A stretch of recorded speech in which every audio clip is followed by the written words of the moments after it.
Hello, hello. Cowabunga music. It kind of does sound like cowabunga music. Hi, emo. You're still at school, so have a good time playing. Oh no. Don't watch stream during school. Get back to class. You get back to class while I play a game that revolves school. Ugh. Audio's good? Okay, thank you.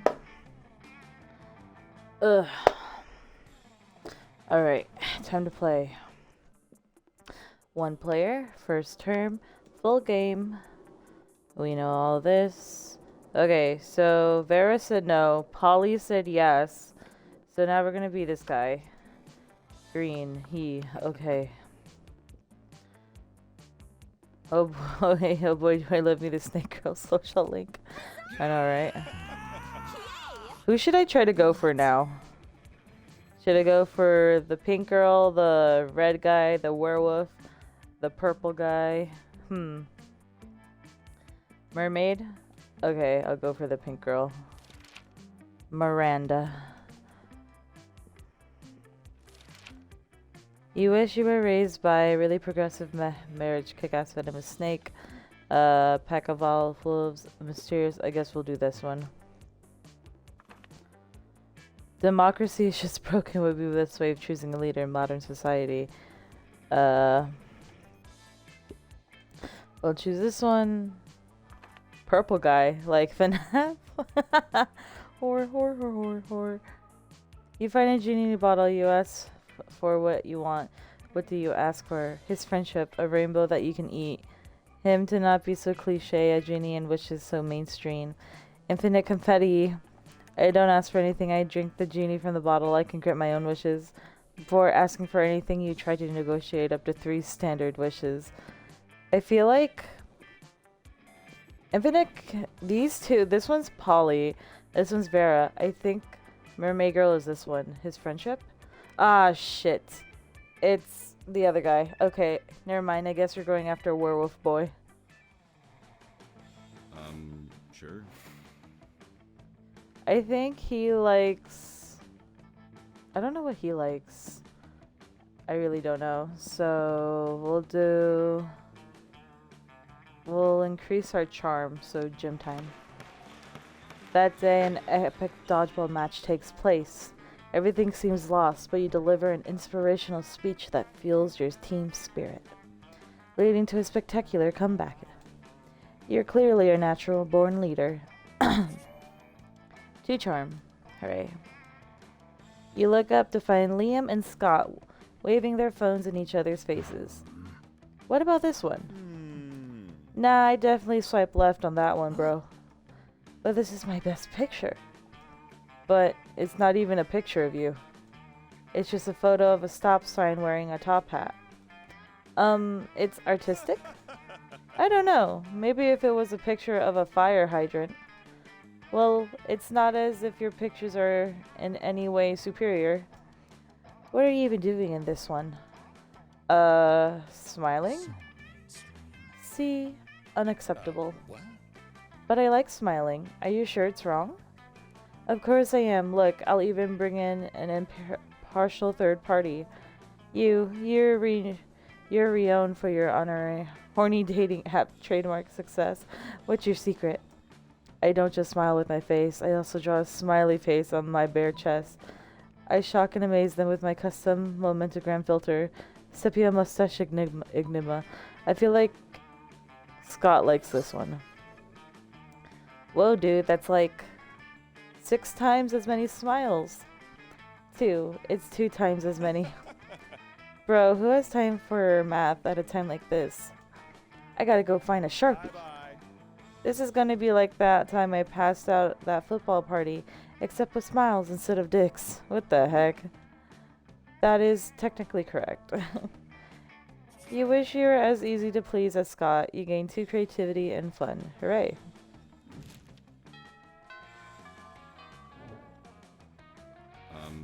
Sure. Alright, where's Scott? Oh, he's over here. Why is the gym teacher here? You find Scott and Damien shoveling hot dogs and mashed potatoes into their mouths while Coach cheers them on.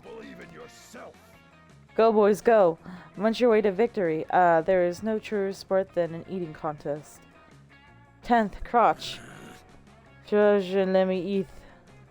It looks like it's a pretty fair fight so far, but where's the fun in that? Time to step in and tip the balance. Distract Scott with a surprise firework. Slather Damien's dogs in holy ketchup. You pull out your bottle of Brothers Caliente's father's son. What the heck? And the Holy Ghost pepper ketchup and dump it on Damien's dog.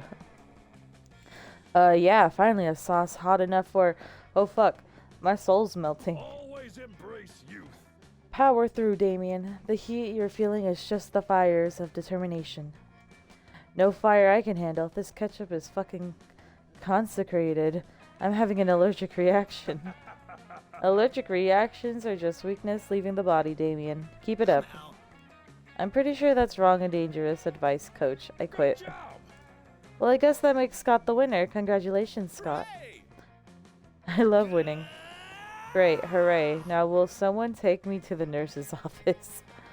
Hooray, I love helping. Scott rushes up carrying Damien's smoking body, and you rush just a little closer to Scott's heart. Hooray. From what I've been told, Scott is supposedly the easier character to win over. Okay, so boldness. So we go to the bathroom. That day you skip class and just hang out in the bathrooms because you respect no authority. I guess some people just want to watch the world burn. By skipping class and hanging out in the bathrooms. You give 0 shits, but you gain 2 boldness. Scott is just a girl. Out of the corner of your eye, you spot Scott and Miranda staring intently at a picture of a seahorse. This looks like a killer seahorse, Miri. What are you so worried about? Well, you see, one of my daddy's subjects gave me this horse as a gift. And well, you've heard what they say, haven't you? Don't look at a gift horse in the mouth. What? Who are they? Why do they say that? What's in there? I don't know. That's why I'm so distraught. I'm terrified that I will accidentally look into this gift horse mouth and see... See what? A gross butt? Another tinier horse? A world without sports? Yuck! I don't know, and I don't want to find out. Aw, come on, Miri. You gotta find out. You've gotta find out for... What's that thing Mr. Ferratu is always talking about? Science? Yeah, for science. You gotta, right? You realize Scott's looking to you for your opinion. They both are. What do you think Miranda should do? Don't you ever look that gift horse in the mouth. In fact, breed it with a sea urchin to produce gift horses with tiny mouths. Look that gift horse right in the damn mouth. They only say not to because they don't want you to find all the delicious mouth candy. Scott claps his hands with glee. Wait, did he just take off? Wait, did they just change clothes mid-bathroom? What the heck? Scott claps his hands with glee and drags Miranda off so they can go look in her horse's mouth. The next day you're into both of them, contentedly eating out of the wet paper bag. Want some mouth candy? You are absolutely right about everything you said. This candy is marvelous. Please try some, I insist. Miranda holds something out to you. It doesn't look like candy. It looks like horse tonsils. Ugh. You tell them you're not hungry, which they don't mind. More horse tonsils for them. You gain 2 smarts and 1 boldness.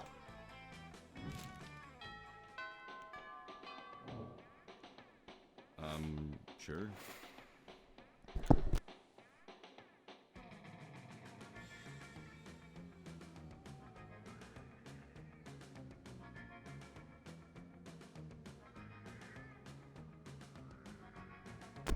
Damn, bruh. Okay, let's see. We need to work on charm. So the gym. And we had another dodgeball fight. 2 charm. Hooray. There you are, wiping through potential monster match dates when you spot Scott pacing and muttering to himself in distress. You can't bear to see someone so adorable in so much pain, so you might as well try to ease it however you can. Oh, hi there. Do you think I'm adorable? Yes, in fact, you were literally just thinking that. Anyway, the other day I was out in the forest trying to find a quiet place and large branch to do some pull-ups before the big sports game. When suddenly I was approached by all these talking forest animals. They were pretty big for forest animals, and I'd never seen animals that can talk like that. I mean, other than us werewolves, if you're counting us as animals. And they were just so fuzzy and adorable. But they said that they were impressed by my pull-ups and my muscles, that I was even more adorable. So the nice little forest animals with the giant heads made me their king. Which is really, really flattering. I just don't know anything about ruling. I'm not sure if I'm good enough to be a king. Aw, poor Scott. It's up to you to help him rally. Scott, a good king is a strong ruler, physically strong. If you can do 100 push-ups, you could be a good king for sure. True royalty has been inside you all along. Why else would your eyes be royal and blue? The push-ups. Strong? But I'm strong! When I heard strong leader before, I didn't know it meant actual normal strong, like Scott strong. I could do 100 push-ups. I could do 200 push-ups. That's double the amount, right? Does that mean I could be a double king? What could that even mean? Does that mean I get super king powers like flying and mind control? Oh my god. You're not even sure what the logical foundation for that guess was. Or even better, I might get a tiny crown on top of my regular size crown. What a luxury. Blessed be the day you come to understand Scott's train of thought. Well, daydreaming about my king powers and tiny crown before doing the 200 push-ups is a bit arrogant of me. I can always ask the furries later. Calling others furries when you're a furry yourself is crazy. Furries is what I've decided to call those giant furry talking forest animals for short. Oh no, wait a minute. Thanks for helping me get my confidence back. You should come meet my furry friends sometime. Well, you've always wanted to hang out with Scott. Not too sure about these circumstances. But it's better than not hanging out at all. You gain 2 fun and charm. Hooray.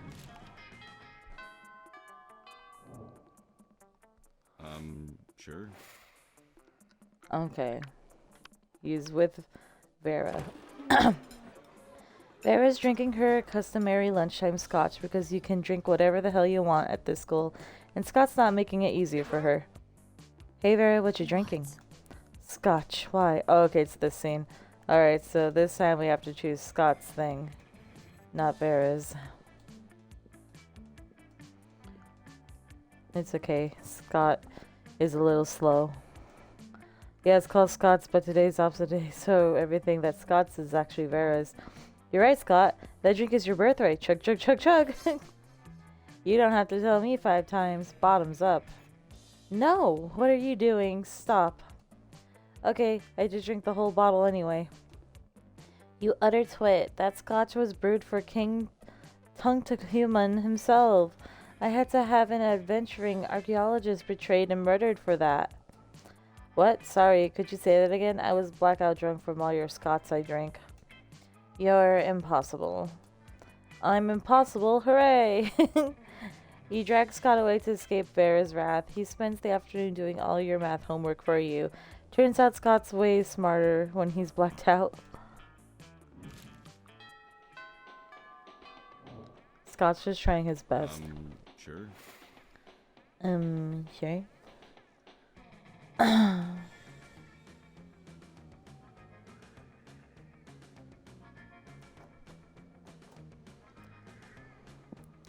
Let's see.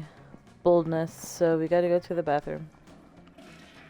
That day you skip class and just hang out in the bathroom because you respect no authority. And because of that, we get 2 boldness. Oh boy, that's an opinionated wall. Anyway, lucky you. There's a great commotion in the bathroom, as there usually is in the school's coolest hangout. You see Miranda, Liam, and Scott all crowded around the mirror. Oh, why is he wearing an orange outfit? Scott, what the heck? Oh, right there. Right there. You see that spot right there? Don't poke me, Scott. And no, I don't see. That's the whole point. Vampire, remember? No reflection. How horrid it must be not to gaze upon your reflection for hours and hours each day. I have servants whose job it is to hold up mirrors for me, and then a second set of servants who hold up their arms so they don't get tired. Ooh, good point.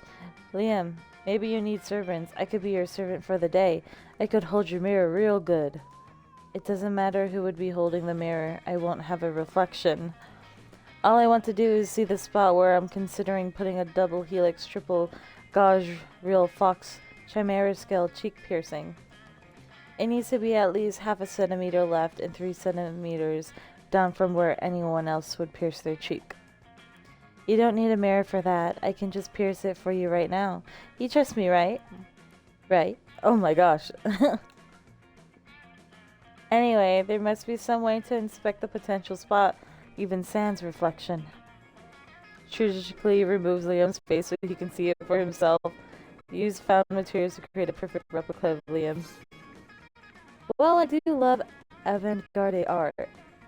And I just love arts and crafts in general. Daddy has my Pleasantville mosaic from 3rd grade on his fridge. Let's do it. Go Team Art. Scott rips off a metal bar off the wall and begins to bend it into a vaguely humanoid form. Miranda inserts an absurd amount of gold into the tampon machine and uses her supply to get work replicating Liam's outfit. Before too long, you all have recreated a remarkable likeness out of toilet paper, pads, paper towel, metal, and soap. It's a very good-looking figure, I must admit. So the piercing would be right about here, or here, or here. Oh, no. No piercing. Best not to mess with perfection. But it is good to see my own form, nonetheless. And you all, well, you made yourselves pretty useful. Love you too, little buddy. Ah, friends. You gained 2 charm and 1 creativity. You could probably open a sculptural business with Miranda and Scott. Hooray. Sure. Alright. This time we're gonna go to class.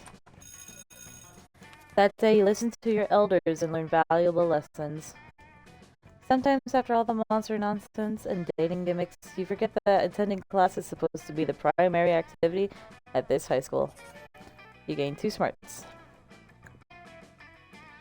You're practicing your very best monster mash when you hear the sound of an argument, which is so strange in these sacred hallowed halls of education.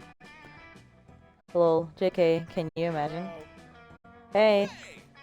They made me their king, and they deserve the bestest, most wonderful king there ever was. And I'm gonna work as hard as I can to be that king, no matter what it takes. Scott, you realize you're not cute little baby animals in need of a king, right? They're furries. I know they're furry, Vera. I'm the one who told you that. No, Scott. They're furries. It's a kink. Yes, Vera. There are many kinks in my plan. That's why I need to work them out to be the best ruler. Forget it. Excuse me, did you say you need help being a good ruler? I know all about that. Being a king is easy, as Daddy says. Only the peasants can stage a rebellion. Oh, Miranda, I'm not really sure. Fear is your most important weapon. Your second most important weapon is actual weapons. Torture soups, spoons, razor teacups, a knife on fire, you know, the usual. I don't know, Miranda. I appreciate the advice, but I don't think that's the kind of king I want to be. Nonsense! I'll go get you the butter knife shuriken right now. She's crazy. It just seems so unnecessary. There must be a better, kinder way to rule, right?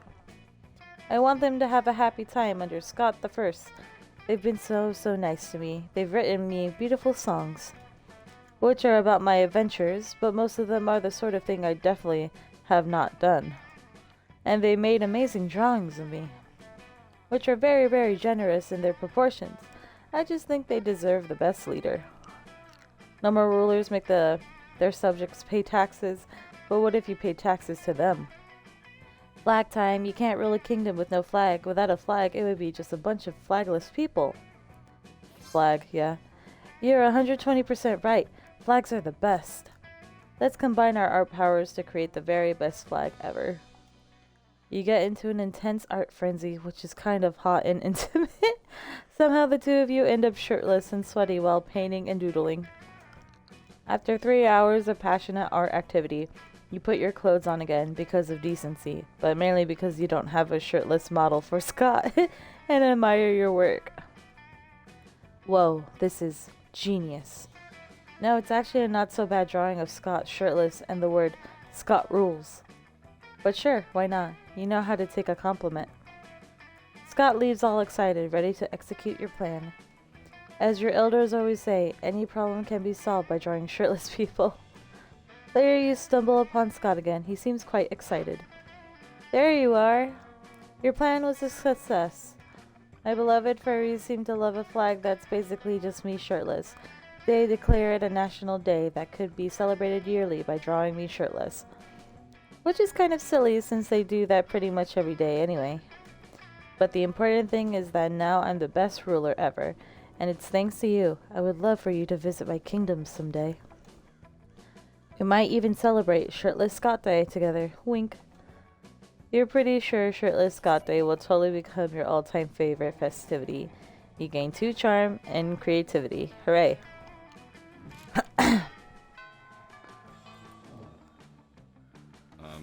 Sure. Alright. Where is Scott? Oh, he's here with Miranda.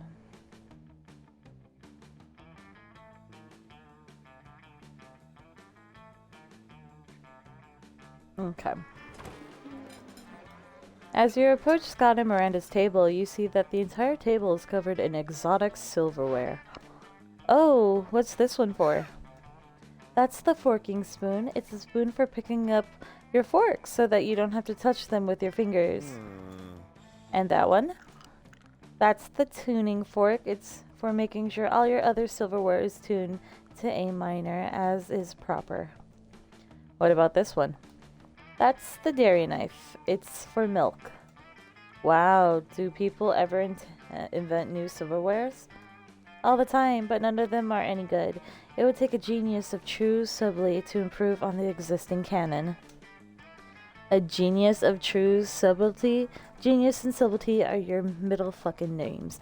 You suggest the ultimate new silverware. A salad harp. Hands. I feel like hands. He would like hands. My favorite silverware. Egad, how crude. I know, right? My only more favorite silverwares are face and mouth. Scott, I think you're just misunderstanding the purpose of silverware. No, I don't think so. Look. Scott reaches into his backpack and pulls out 2 silver hands, a silver face and a silver mouth. What the heck? He holds the hands in his hands and the face in his mouth and devours his lunch in a highly counterintuitive way. I stand corrected. You're not standing, you're sitting. Anyway, now I gotta put on some ointment. All that silver is really bad for my skin. Scott lets you put the ointment on him. Nice.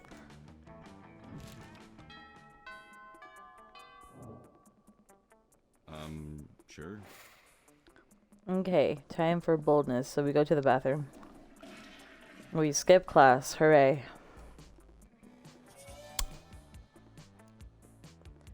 Later, you hear an unmistakable growling that can only mean one thing. Intergalactic lions have broken through space to devour one of the smaller, weaker students. No, wait, it's just the wolf pack. Guess it could have meant 2 things. For the last time, is this a bromance or a treason, broski? You're my teammates and my family, and I'm not trying to be bad, Scott, but this is the 3rd month in a row you've missed our full moon bro-down.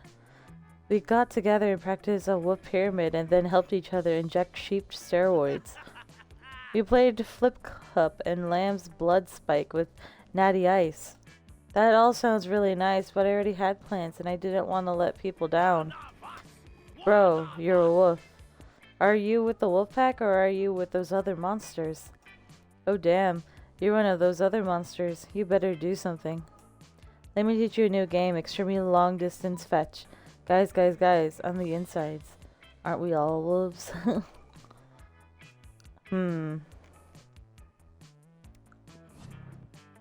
Aw, dang, you didn't like that. Bro, really? You think a little game of fetch is really gonna work on us? Because it will. We love fetch. Scott, not now, bro. Play it cool. Play it cool. You hold up the headless kitten squeaky toy you always keep on hand just in case. Immediately, you are tackled by 5 wolves. It turns out that 5 wolves is something you are no match for strength-wise. The wolf pack scramble over each other, feet, paws, hands, tails, all colliding against each other and against you. Give it here, give it here, give it here. I got it. Way to go, bro. But you're not gonna keep it. The wolf pack chases after Scott. They seem to be having an amazing time. Why did you think encouraging a bunch of dog jocks to play fetch together would make you seem like a good alternative? You lose 2 charm and 1 creativity. Aw, man.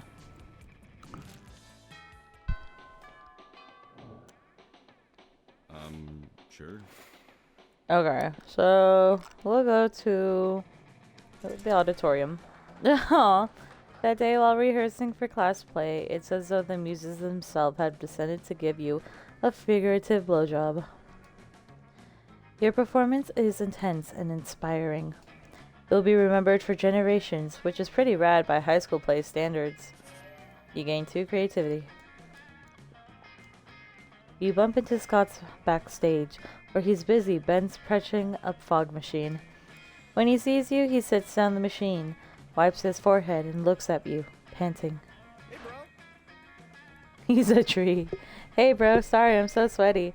You caught me in the middle of my rehearsal workout. I'm trying to get a real swole for the talent show. See, I'm gonna do that scene from the end of Hamlet, you know, the one where he plays dead. But for the last part, when Hamlet rips off his shirt and everybody sees his jacked abs, well, to be honest, bro, I'm not sure I'm jacked enough for the role. If I had another month, I bet I could pull it off, but there's not enough time. You don't happen to know a trick for getting a killer 6-pack in minutes, do you? Try it with a Sharpie. Here, I made you these drugs. Ah. You give Scott your black market fitness drug and leave him to his business. Later, you run into him in the hall and he doesn't seem happy. That drug you gave me worked, bro. It worked too good. My abs got so swole they grew faces. And political opinions? You notice muffled noises from beneath Scott's shirt. One says 9/11 was an inside job. Oh my god. How am I supposed to do justice to Shakespeare classic buff Hamlet when my abs won't be quiet? A good question, and one you definitely don't have an answer to. You lose smarts and charm. Aw, man. That's crazy. It is. Sure. Okay. Scott is with Vera again. As you approach the table, you see Vera delicately lifting a forkful of quinoa to her mouth. She brings lunch from home when... Food fork 6A, who do we delegate? Eating. Yay, eating. Oh, okay, it's this one. Where Scott is being a cheerleader to Vera.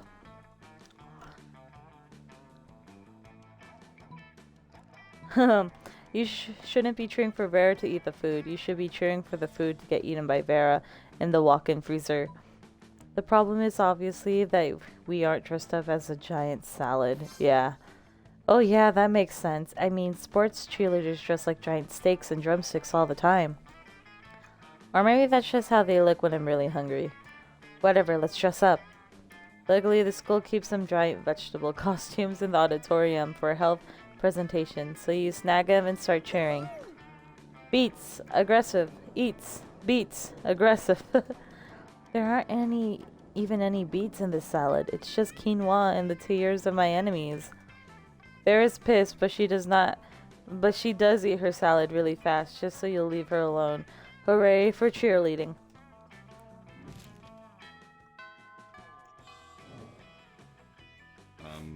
Sure.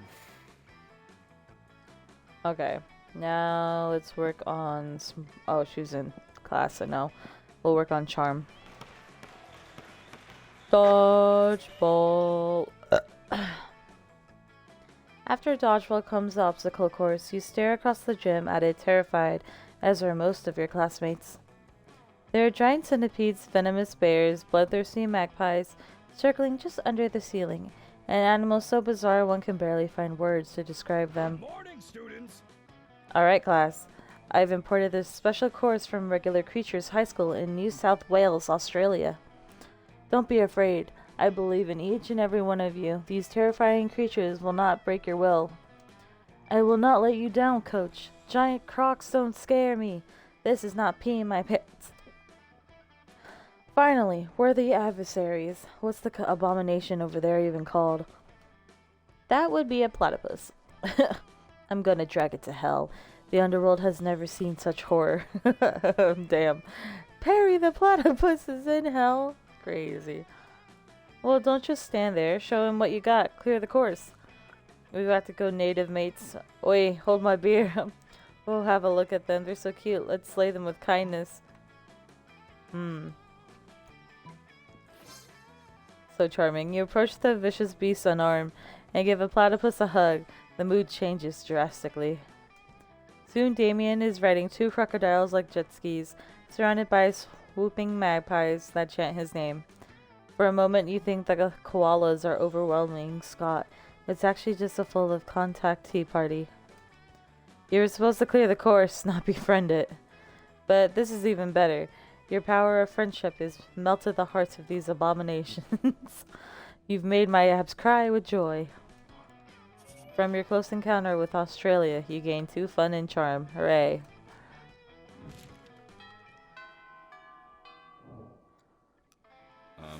Sure. Okay, so smarts. We go to class. Alright. 2 smarts, hooray. Today in Monster Math, it's Scott's turn to stand at the board and solve the equations. You think he would have prepared for this, but as he passes your seat, he whispers, Bro, help me out, bro. I spent all week doing sit-ups and I didn't study at all. Just signal me the right answer somehow, please. I'll eat your homework for you next time you need an excuse. Before you can answer, Scott's up at the board looking awkward as hell with the chalk in his hand. What's your plan? Signal Scott using semaphore.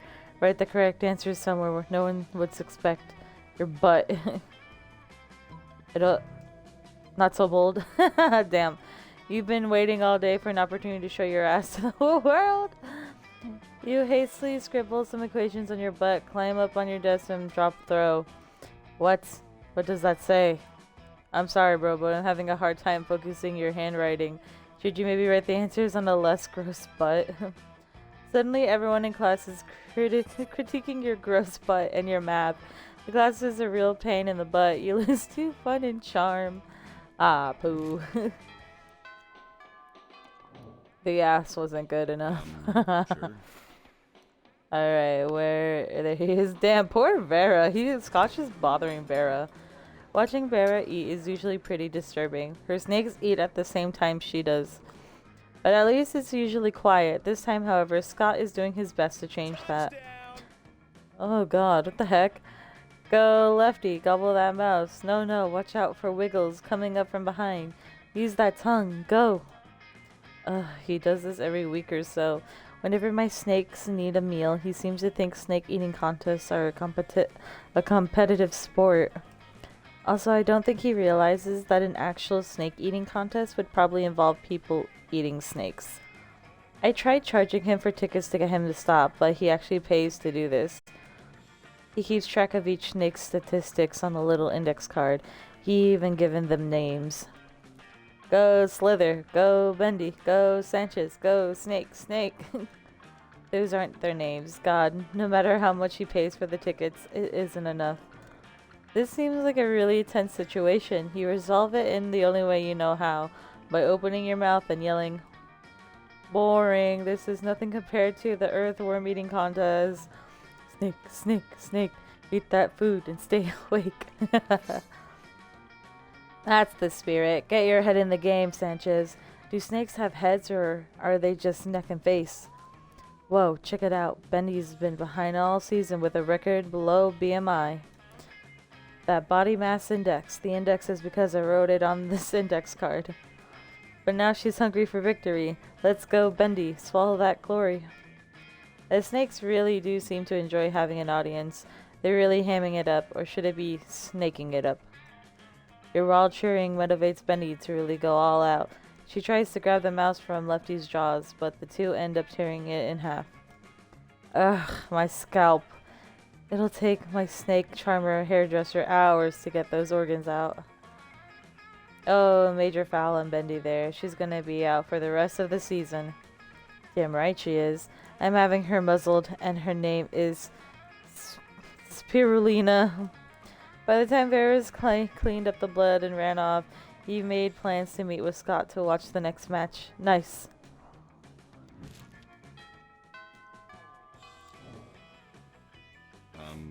Sure. Okay, let's work on fun. That day during races, you start a half-hour rave that goes full crazy.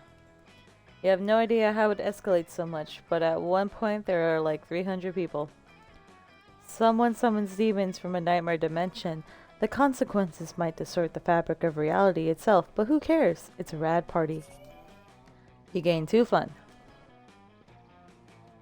You're taking a break with Scott, Damien, and Vera when the whole wolf pack comes stomping over. Oh great, it's these boneheads again. I wonder what they want. Hey Scott, what's up dog and non-dogs? Eat shit, you fucking flea farm. Whoa, Damien, calm down. These guys are my cousins. Even more important, they're my teammates. Oh yeah? Well, if we were so important, how come we didn't see you at the dog park last full moon? Last full moon? Oh wow, I don't remember. I was at the bowling alley with Damien and Vera, and then it was the next morning and I was naked and covered in blood. Oh yeah, that night was rad. We all wake up naked and covered in blood after a full moon, Scott, but we wake up naked and covered in blood together. You know why? Because we're werewolves. The question is, are you? I'm sick of these creeps always harassing Scott. We need to get rid of them, but how? Pretend to throw a ball really far, but actually just hide it behind your back.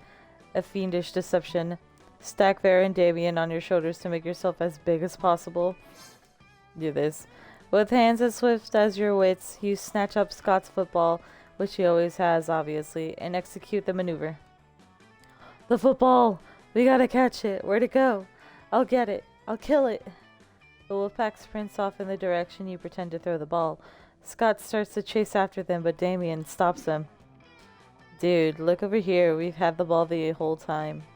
Whoa, what? How did you throw it through a dimensional portal? Yes, we bent the fabric of space and time just so we could give you your ball back. You guys did that for me? Wow, you really are my best friends. Scott lies down to chew happily on his football while you bask in the warmth of your good deed. You gain 2 creativity and 1 charm. How nice of us.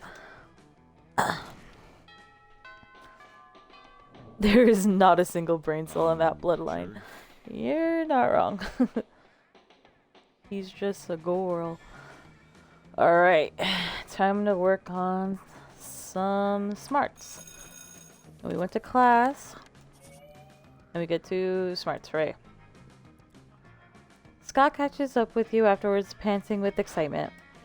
Hey, I was just thinking today about how much I like you and want to share all my favorite things with you. I thought about sharing my bones with you, but I don't remember where I buried any of them. Then I thought maybe we could go out peeing together, but peeing on each other's territory would be wrong. And I don't know how to share the moon or even where it is right now. So I guess that just leaves my 2 favorite things in the whole world, cheerleading and sports. And since you're not on the sports team, cheerleading it is. Let's cheer together, bro. What's that? You want to know what we're cheering for? Well, I thought I'd leave that up to you. What should we cheer, bro? We should cheer for the working class. Nothing will aid the rise of the proletariat like a hearty cheer. We should cheer for each other because friendship is the greatest sport of all. Hey, you're right. Friendship is the greatest sport of all. I mean, I was asking you to cheerlead with me because I was romantically interested in you. But you know what? Never mind. God damn it. Wait, was that? Being friends is way more important than that. Thanks for reminding me. Instead of making out later, we should totally go to the petting zoo. I love petting animals with friends. Wait, no, did that ruin it? We can swap on the way so I can take back this edible underwear I bought to use with you. No need now that we're such good friends. If Scott says friends one more time, you'll literally tear your own heart out and eat it. Right now, that only feels like what's happening. You lose boldness and smarts. Did you just friend zone him? I did, but I didn't think he was gonna come swinging romantically like that. He has 0 brain cells. I didn't think romance was part of it. Oh fuck, I really hope, like, that didn't count. Sure. Okay. Where is he? Oh, he's with Miranda. He walks over to Miranda and Scott's table to find them peering suspiciously into a burger. Secret sauce, secret sauce? What dread mysteries do you conceal? Awesome, bro. Whoa, do you think the secret sauce can talk? Cool. Hey, secret sauce, what are you made out of?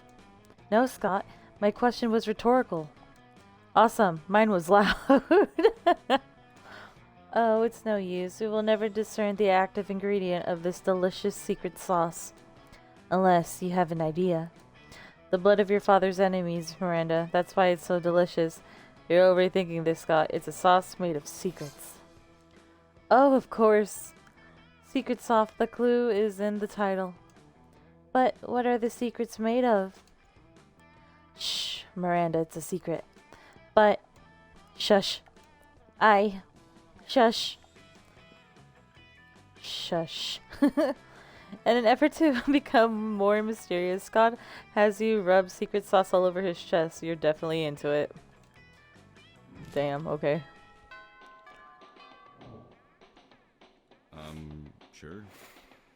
Okay, we gotta go to the bathroom. Okay. To boldness, hooray. After that, it's time for the most important part of school, visiting Scott's kingdom of furry animals as promised.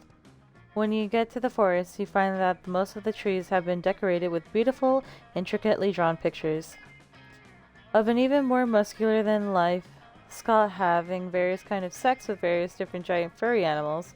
Oh. My royal advisor here to royally advise me while I sit on my Scott throne to rule over my Scott friends. Aren't these sweet little furry forest creatures devoted to me? It makes my tail wag with joy. It is at that point that one of the sweet little furry forest creatures' giant head falls off, revealing a very startled-looking mummy. Yep, Farrah called it, a bunch of kinky furry people doing furry stuff in the woods. Oh no, what? What just happened? Is he hurt? Is my little panda friend hurt? Or was my panda friend never a panda friend at all? He's traumatized. Did he name his kingdom Scotland? Oh no. Oh no. Scott will not be losing his pure joy and innocence over some furry shitty costuming skills. Not on your watch, not today. You think quickly. You know how deer shed their antlers and then they grow back? Talking furry forest creatures shed their heads. Scott, that panda must have been a cursed prince. Now you've turned him back into a person. This one. Oh yeah, that makes perfect sense. Everything in nature changes with this season. Leaves change color in fall. Bears hibernate in winter. I bring my failing grades up in spring so I don't get kicked off sports team. And I guess Tuesdays are when giant talking furry forest creatures' heads fall off to reveal someone who looks like a regular person? For a moment there, I was really concerned that I hadn't understood what was going on this whole time. I mean, now you have lots of biology books to forge, so this seems more plausible, but definitely isn't the craziest plan you've ever had. But now I see that my furry forest friends were on the level the whole time. I love my furries. Thank you for being such a good royal advisor. I feel royally advised. And you feel royally appreciated by the handsomest unwitting king of fetishes, you know. You gain 2 charm and boldness. That's crazy. He really is not all there. No, he's not. Alright. Time to ask Scott to prom. Ask Scott to prom? Yes. Sure. Prom? I'm not sure, bro. Man, we got achievement. That was unexpected. You or another player unveiling the first secret ending. Oh. A secret ending? I'm not sure, bro. I have a kingdom to rule, and attending prom doesn't seem very reasonable as a ruler. I don't know about history. Maybe some other king or queen has stopped ruling their kingdom to attend prom. I should check. I mean, I think you're the person I trust the most, and I'd love going to prom with you. But my kingdom. Sometimes a good teammate has to make sacrifices for the team.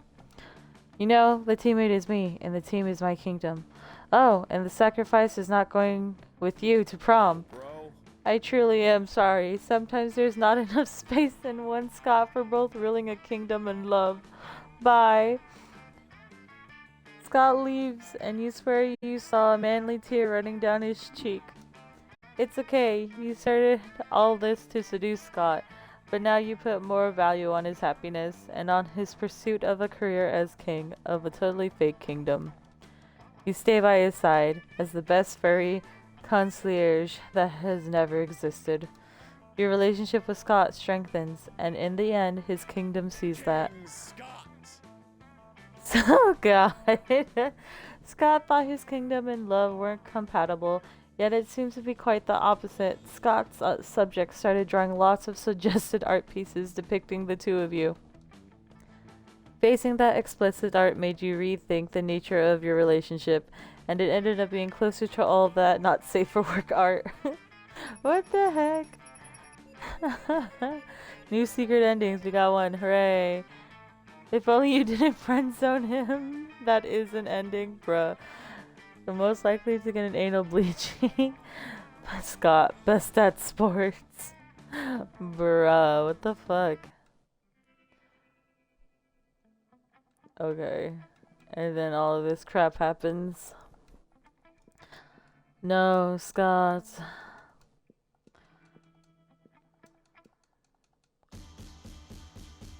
I don't really care for the ending. Okay.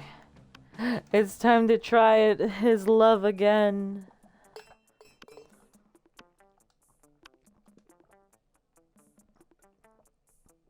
Time for Mermaid Girl this time. Now we're gonna keep pursuing Scott until we go to prom with him. If we get Scott on this route, then we'll do we'll go for Mermaid Girl again, or try to go for her if only we get Scott.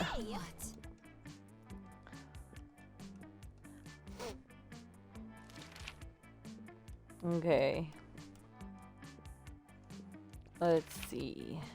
You get the chance to produce a movie. It's based on the most influential Russian novelists of the X century have gone nuts.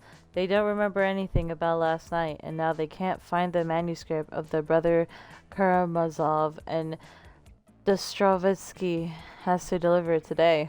What? Something about superheroes, but with the love triangle between a beautiful yet somewhat relatable girl. Maybe she's always dating, she's a mess, and two of the super hot superheroes, which are also like vampires or pirates or both, instant hit. Two cool guys walking away from rad explosions, but they don't look at the explosions. They don't give a fuck about explosions.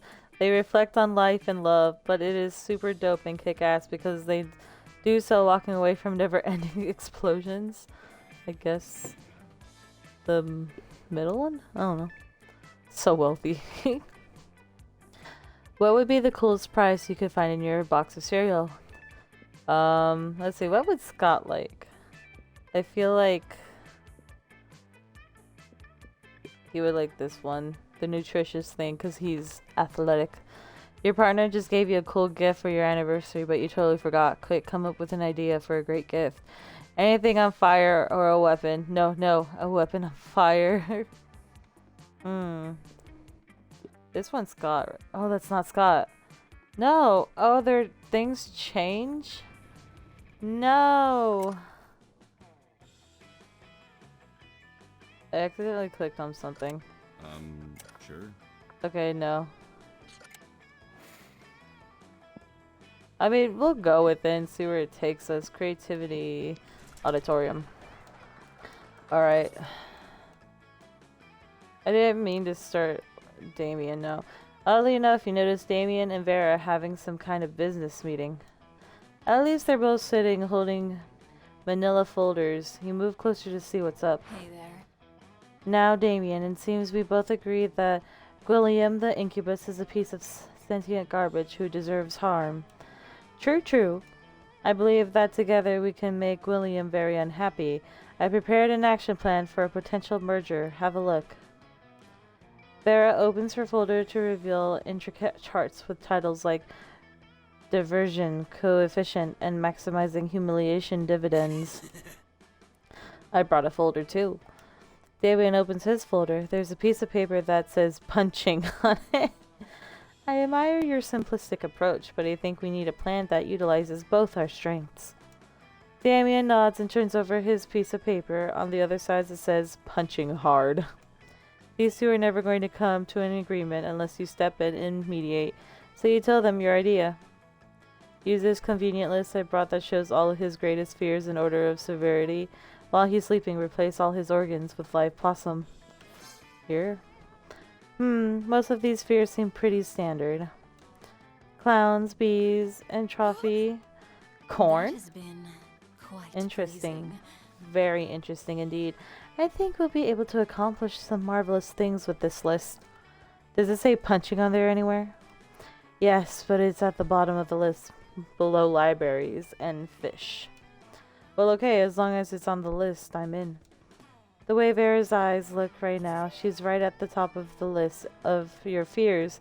Hot. You gain 2 smarts and charm. Okay, that's weird. I don't know where this is going. Sure. Shit, Damien's at Scott's table, though. You find Scott and Damien immersed in their favorite mobile game, Pokemans Go, based on the classic Pocket Humans. My original, Bosworth, used income tax audit. Oh no, my Lindsay Roberts never saves receipts. It's super effective. Huh. And now for the finishing blow. So, wait. What's Reginald Contract Lymphomia? Reginald's lymphomia deals 500 physical damage to him and 999 emotional damage to him and his loved ones. Woo! I win again. Why are all your Pokemon so unhealthy, Damien? Because I make them all smoke cigarettes and live next to toxic waste dumps, obviously. Maybe you should stop that. Where's the fun in that? Let's have another match. What are you two nerds doing? Nerding around? Nerd up, nerds. What the heck? Whoa, Scott, is that you? We didn't recognize you under all that nerdery. What are you doing playing a dumb video game for stupid babies? But Pokemans isn't dumb. It's cool because no way is Scott gonna come up with anything, but if you do, maybe you can score some points with Scott or Damien. Show them that a phone equipped with Pokemans Go can be used as a football. Say nothing. Pelt them with the steamed vegetables. Here, do this one. No way, I didn't know that was a feature on Pokemans Go. It's not. He's just gonna grab someone's phone and... You snatch Damien's phone, heft it in one hand, and fling it across the cafeteria. Hey, my phone. What the dick was that for? Yay, someone threw something. I'll get it. Whoa, bro. Check out the perfect spiral on that throw. That technique's right there. Let's all install Pokemans on our phone right now and then throw our phones at each other. The Wolfpack bound off to play full contact phone tag. Scott soon returns with Damien's phone in his mouth. Damien's phone is pretty much destroyed, but Scott is so happy to be playing fetch with you. Hooray. Scott is just a good boy. Sure. Alright, let's increase boldness, so bathroom. And we're taking a shit, and we get 2 boldness, hooray. Afterwards, you notice Scott huddled next to Vera. These two hardly ever hang out. You wonder what's up. Scott seems to be showing Vera some kind of sports diagram. Oh, bro. But we just keep losing football games over and over. Coach says we're just sporting hard enough, but I'm sporting as hard as I can. I figured since you're super smart and everything, maybe you could fix your entire team in 10 minutes. Well, obviously I can do that. I'm incredible. Listen, what you need is an oblique strategy, a new technique that your opponents won't expect. Like poison darts, or vicious campaign of psychological warfare, or now's your chance to impress them. Jump in with an idea that will show them how much you know about winning sports. What you guys need is blackmail material. One well-placed camera in the opposing team's locker room is all it takes. Is a player who's really a truck. No one would be able to stop them. Great. That's brilliant. It is? Yes, it is. Bro. And what's more, I already have the infrastructure in place to accomplish this. Wait, infrastructure? What are you talking about? Nothing, nothing. I definitely have implanted cameras in the men's locker room, and I'm definitely not selling them to compromisinglockerroomnudes.com as a side business, that's for sure. Oh, that's good, because if you were, that would be super mean. Indeed. Looks like you solved the problem and stumbled into Vera's underground porn empire. Nice, you gained 2 smarts and creativity.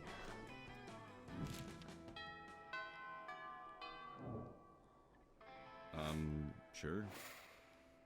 I keep getting Vera things. No, I want... What is fun? Oh, fun's outdoors, fuck. I guess we'll go to the bathroom again then. Skip class. 2 boldness, Ray. Vera wrote time, no. You look up to see Scott approaching Vera. He looks confused. Again? That isn't unusual for Scott, but you decide to eavesdrop anyway. Hey Vera, you're mean, right? Aw, you noticed. And you're a girl, right? Aw, you noticed. Well, I was watching this high school movie the other day, and there was these mean girls. And the mean girls were mean cheerleaders. Now, I think you're not interested in being a cheerleader. But maybe you could do something to help the football team.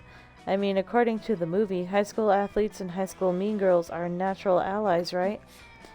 As much as I hate to admit it, you do have a point. I suppose you have some idea of what I should do. Well, I don't really do ideas, but I'm sure you do.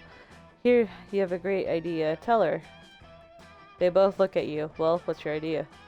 Forget cheerleaders, we need fear leaders. Instead of pumping our team up, they'll make the other team feel like shit. Maybe just stop having our players assassinated for no reason. Like this one. You excitedly pull out your notebook and show her your fear leader concept art. Not bad. Oh, fear leaders. I like the idea. But wait. Why does this uniform have cutaways for boobs? And why does this model having sex with a teddy bear? Ah, I think it looks nice. Nice is not the point, Scott. We're supposed to be dismantling the opposing team, psych, not treating them to weird furry sex. That's what you get for keeping your revolutionary cheerleading ideas in the same notebook as your erotic fanfics. You lose smarts and creativity. Damn. No, why does Vera keep popping up? Sure. Scott, please. Okay, he's with Damien at least. You sit down to enjoy a nice normal meal at the Spooky High cafeteria as usual. Lol, JK, something fucked up is always going on here, and today is no different. Bro. Oh, hello. Do you want to come sit with us and our imaginary friend? No one else is here. Their imaginary friend roars and the whole cafeteria shakes. Okay, you have some smarts. You're probably going to figure this out pretty quickly. Why do we have a wild beast under our table? Why don't you take a guess? He's asking you to guess because we totally forgot our plan. Scott, no we didn't. Shut up. We were going to teach it the piano, or maybe the saxophone? I lost my notes. No worries, no notes needed. You know exactly what they should do with this wild beast. The wild beast should be the new school mascot. Put him in a sports jersey and let's rock. Go team. It's obvious you brought such a beast to the kitchen to turn into the next Monster Chef champion, so you can split the big Monster Chef cash prize. I feel like he would like this one. Oh, that's a great idea. I'm pretty sure Spooky High already has a mascot, but you know what they say, the more mascots the merrier. I really don't think they say that. Well, they should. If most schools have only one mascot, having multiple mascots would be the one more thing that makes our amazing school even more extra special. I can see it now. The Spooky High wild beasts that Scott and Damien's kept under the tables. Rah, rah, wild beasts, eat the other team and make a feast. And try not to get an infection from yeast. Actually, that chant is pretty dope. Thank you, Tons. The wild beast mascot sure will be fun. If you ask me, I owe you one.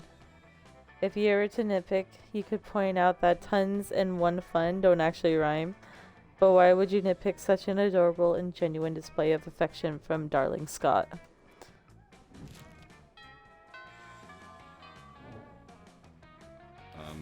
Sure. Okay. Now we need... Ooh. We need creativity, so we'll go to the auditorium. That day, while rehearsing for the class play, you do a terrific job at acting. Hooray. Now give me my points. To creativity. Pathetic. God damn, I signed up for this play because I knew I could fill out these costumes like a goddess. But now I'm starting to think I might actually hate acting, which is weird because I love lying. Oh, why are these two here? Then that's your fucking problem, Vera. You shouldn't be lying. You should be living truthfully under imaginary circumstances. Duh. What? You think I don't know about acting? I have hidden depths. You know, my life isn't all punching and arson. It's just mostly those things. Look, you're an assassin, right? You just need to think the best reason to assassinate someone. Oh, you know exactly what that is. Because nobody's paying you not to. No reason at all. Everyone is rotten and deserves to die. Because nobody's paying you not to. Wait, what? Because nobody's paying you not to. This one? So you're saying all this time I've been focusing on converting living people into customers. When instead I could be converting non-customers into dead people. I must say, there is a sort of elegance to it. Wait, people will pay you not to kill them? Dude, I should either be getting paid a lot more money or killing a lot more people. Either one's a win for me. And as for you, Vera, all you have to do is return each of your victims in the play is somebody who owes you money. Oh, that's all? That's easy. They'll all probably do. Remind me, am I supposed to use fake knives for the killing or real ones? Whatever helps you get into character, good darling. Damn, Damien has secret skill sets in the arts? Wild. And you seem to have really helped Vera find her true passion for acting. Or at least for killing. Not that you really need help with that anyway. You still gain creativity and smart. Hooray. There's like too much. There's like 3 people who I've accidentally activated. Alright, fun. Outdoors. Too fun, hooray. On the edge of the rave, you find Vera punching some numbers on her phone's calculator app or frowning. It's official. I've run the data and looks like I'm making approximately 0 monster dollars off this rave. With all these people getting turned in such a small space, you think it would be simple to financially exploit them. But my normally shrewd sense of opportunistic capitalism seems to have deserted me at the moment. Tell you what, you help me come up with a way to turn these chumps into cash, and I'll give you 3% equity in the venture. And maybe a little something else. Do you see what I'm doing? I'm manipulating you with flirtation. Is it working? Oh, it's working alright. You share your hot new business idea. You see the dance move that they're all doing? Patent it. Why not literally turn them into cash by spiking their drinks with this potion I made that turns people into cash?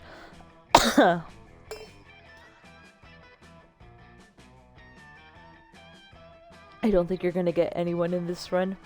Probably not. Fuck. Which one should I pick? I feel like the dance thing is stupid. Maybe the potion one. I'm sure if I experience empathy, I'd probably object to this plan, but I don't, so I won't. You go around spiking the drinks of people you don't like with your Midas milk. Ew. Pretty soon, monsters all over the rave are morphing into neatly wrapped bundles of cash. Various goons load the money into an armored van. As an added bonus, we've now created a lot of missing persons cases. Parents will pay out the nose to try and have their children located. Hey, do you have any more of that money elixir? I've got some people in Congress who haven't been obeying me. Before you know it, you become Vera's wholesale supplier for Midas milk. You gain 2 money and boldness. Hooray. Pick number 3, my lord. Sure. Scott, please. You take your seat between the strongest and smartest men you know. Liam appears to be taking a very intense picture of some bizarre-looking food. Scott is looking about as confused as you are currently. But Liam, food is delicious. It's for eating. That's why they call it lunchtime. Neither of those statements is wrong, but they also aren't quite connected. Scott, if I had the capacity to eat, I assure you, I would still ignore the actual content of the food in favor of finding the perfect combination for a flawless Momentagram post. Oh, I see. You're going to post a picture to advertise the food to people who can actually eat it. You're so smart. I'll be happy to eat your food for you. I'm afraid your palate is way too unsophisticated to appreciate these rare Japanese delicacies. Oh, they're Japanese? Do you have any Scott snacks? Scott snack? You know what? Fine. I've taken all the pictures I need. Eat whatever you want. Thanks, Liam. Oh, they all look so yummy. I don't know where to start. Any ideas? Maybe your choice of a snack can get one of these boys to want to snack on you. In an innuendo way, not literally. Honestly, the lychee fruit flavored custard with a side of tofu and a drizzle of raspberry extract is the most superior food on the plate. Go for the brightly colored bag of meat biscuits that someone has an anime drawing of Scott's face on it that says Scott Snacks. Yes, you do have Scott Snacks. Scott Snacks? What does that mean? How is this possible? Why is your face on an obscure Japanese biscuit brand? Is that really you? Oh yeah, totally. There was this one time where I was... Well, actually, it was a full moon, so I'm not really sure exactly what happened. But somehow I ended up hanging out with these really cool Japanese businessmen the whole evening. But how? What even?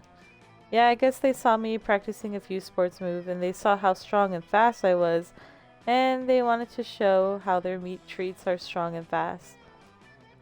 So they asked if they could use me as their new mascot, and I said of course.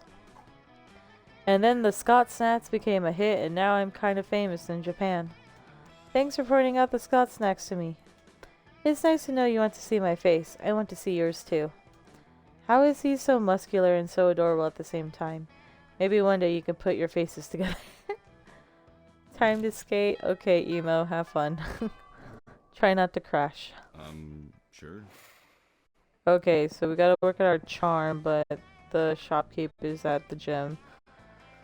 So we're gonna go to the bathroom for boldness. Alright.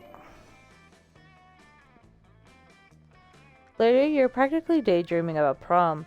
You can't wait. Fancy outfits, the DJ playing Cotton Eye Joe. Damn, that must suck. Imagine going to prom and that's all you hear. Mediocre snack table? It'll be a dream. Bro, I need your help. Prom night is going to be a nightmare. Not exactly encouraging words from the person you were considering asking, but okay. I'm so sad, bro. I just called my grandma to ask her where my phone was. And she told me that this year prom night is on a full moon. I can't go to prom on a full moon. I'll turn into a wolf. And then I won't be able to dance over my tux. Or control my desire to rip everyone apart limb from limb. I know it's asking a lot, but could you help me? You're like the smartest person I know. Does Scott know any other people? Signs are pointing to no. Oh, did I say smart? I think I meant best at coming up with weird plans, and I have a weird plan. I've seen lots of TV shows where they lock up the werewolf in a cage when the moon is full so they don't escape and hurt people. We could try that. That was my first plan anyway. I also thought of training a different wolf to be my buddy so he can talk to me while I'm a wolf and we could go to prom together. If there are 2 wolves there, maybe it won't be so weird. No, that'll never work. And even if it does, like hell you're letting some other mangy mutt take Scott to prom. You just need to build a werewolf-proof cage. Unfortunately, you've seen firsthand that Scott's fangs can cleave a stripper pole in 2. Long story. So it'll need to be strong. So where can you find something wolf-proof on such short notice?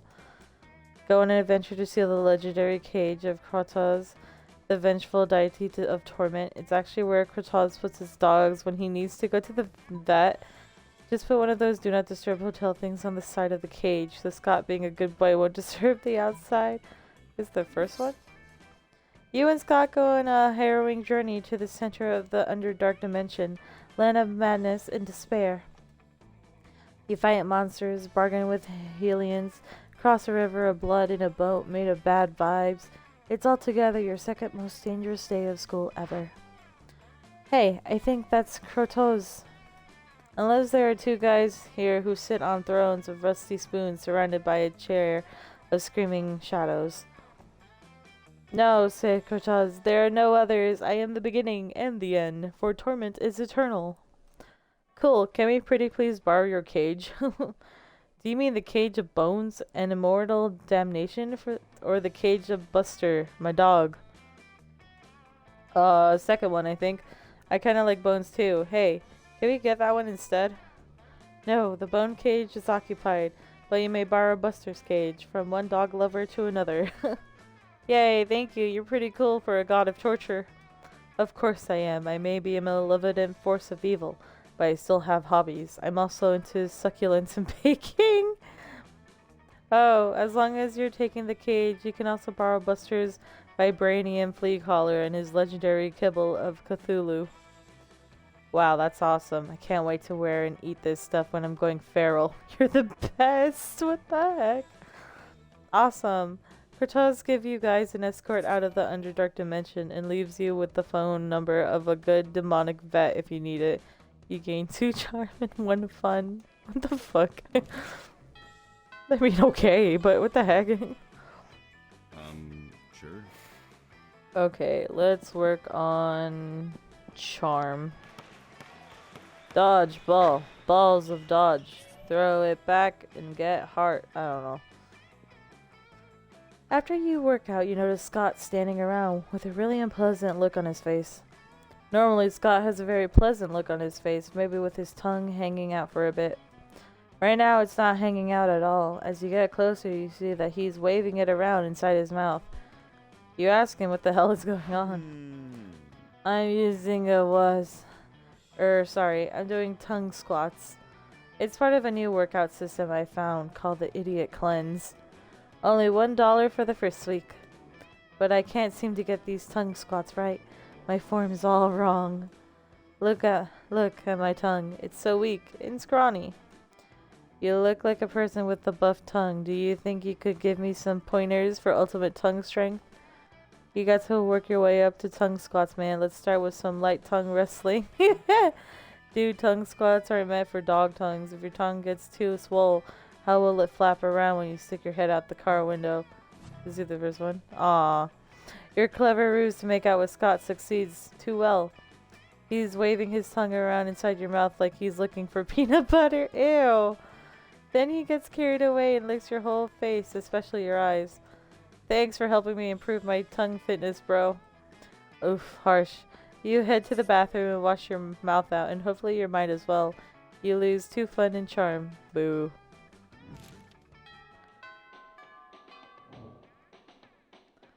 It's lunchtime.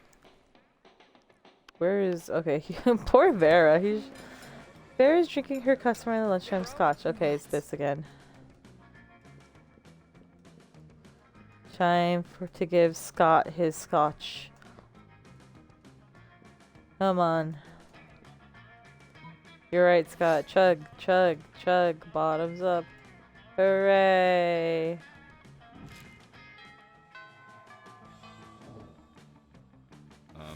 Sure. Okay, we should work on fun. So outdoors.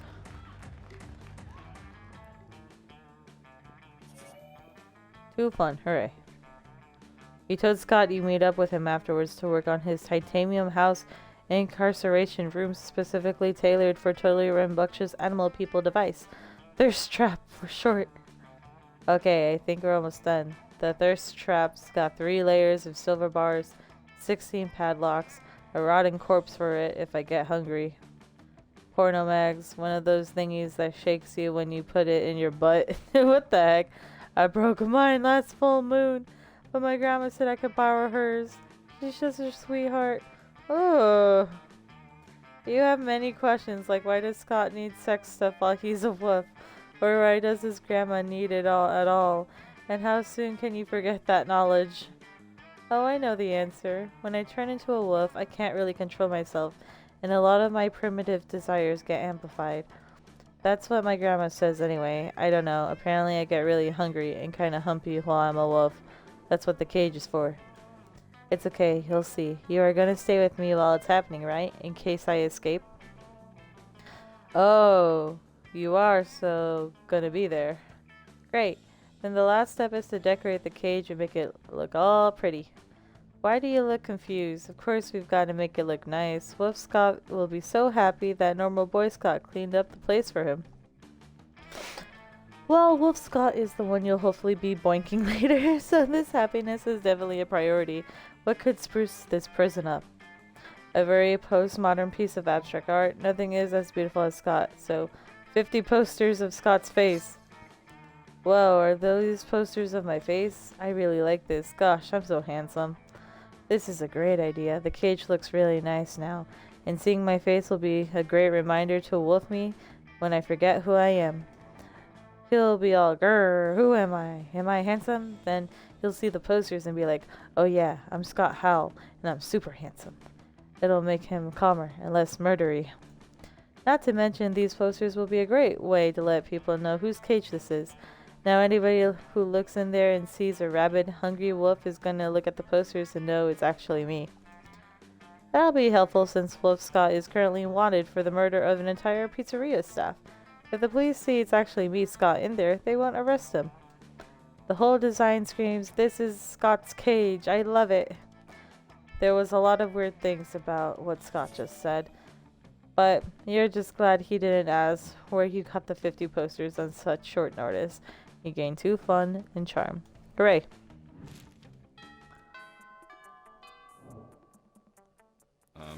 Sure.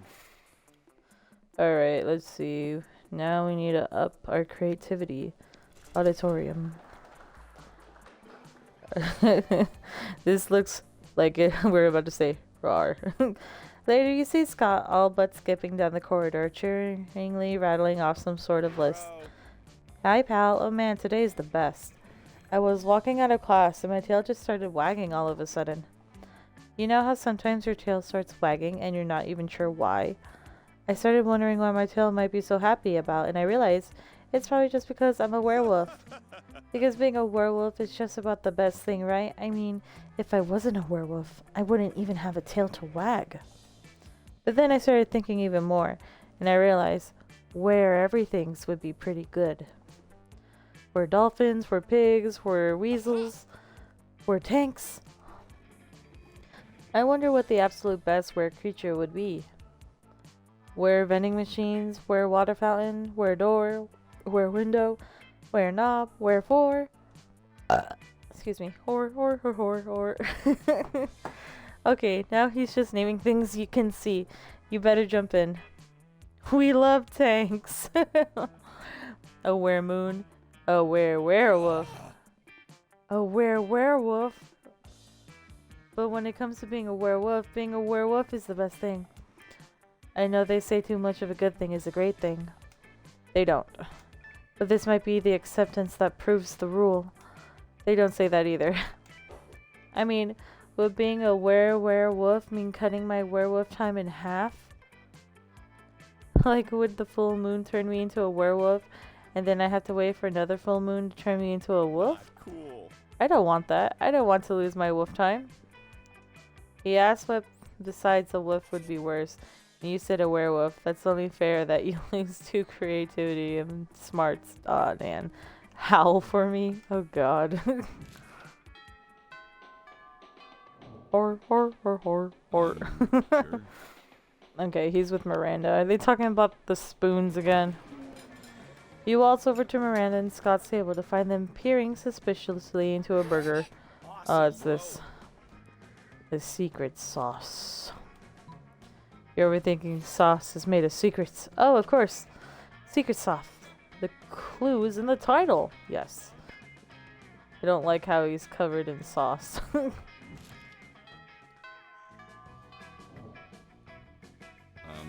Sure.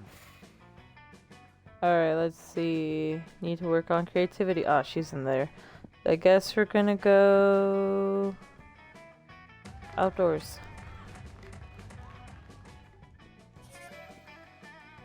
To fun, hooray. You turn away from the rave to find Scott nervously sniffing the ground and looking around suspiciously. You ask him what's up and prepare for a stupid answer. He does not disappoint. Isn't it obvious, bro? I mean, you know why all these people are out here, right? To steal my stash of awesome bones. They look like they're just out here having a good time, but that's all a ruse. It's bones they want. My bones. Quick, bro. If you're really my bro, you'll help me move my bones before all these other bros find them. Where should I move them to? Tell me. A preschool? Nobody ever looks for bones at a preschool? Forget these bones. You already have a near infinite supply of bones hidden inside of people. Preschool? Hey, that might just work. Everybody knows high schoolers are crazy for bones. They are bone crazy. But preschoolers, they don't even know what a bone is yet. And there's no way they can dig with those tiny little baby hands. It's like, do preschoolers even lift? No time to worry, I got bones to bury. By the following morning, Monster Preschool is totally boned. You gain 2 boldness and 1 smart. Hooray.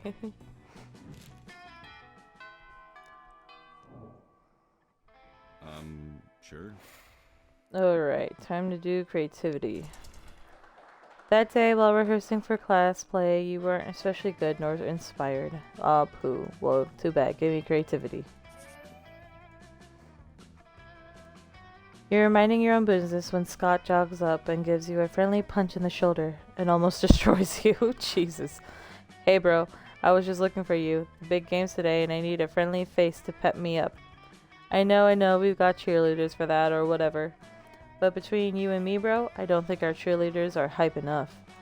They're supposed to be giving 110%, but they're giving like 107, 108 tops. That's why I need you to give 115% at the game tonight, so I can give 120 or even 135. Thanks, bro. I know I could count on you. See you tonight. Scott bumps your fist and sprints off without even waiting for you to agree to his cheerleading scheme. You guess this is what it's like to be Scott's bro. So what are you going to do to get him amped for the game? Pick the other cheerleaders up and juggle them. Dress up like the full moon and perch at the top of the bleachers. Maybe he'll transform. Oh shit. Maybe the cheerleaders, they might. So bold, yes. That night you show up to the big game ready to bring the motherfucking ruckus. At the critical moment when Scott's got the ball, you sneak up on the cheerleading squad and hoist them skyward using a combination of telekinesis and buffness. Their terrified screams reach a pitch only dogs can hear, which is actually super motivating for Scott. He scores. After the game, Scott catches up to you by the bleachers. Bro, that was sick. You threw those cheerleaders so high, they never thrown each other that high. And after that, they were so scared of you throwing them again that they gave like 160%. That's literally like 1,000 times more percent. You killed it, bro. Bring it in. Scott gives you the traditional post-game slap on the ass. You'll have a red handprint for there for days. Nice. You gain 2 fun and 1 boldness.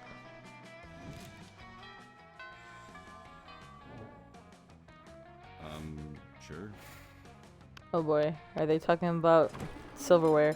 You approach Scott and Miranda's table. You see that the entire table is covered in exotic silverware. Oh boy, okay, here you go. Scott likes using his hands. Hands. Alright.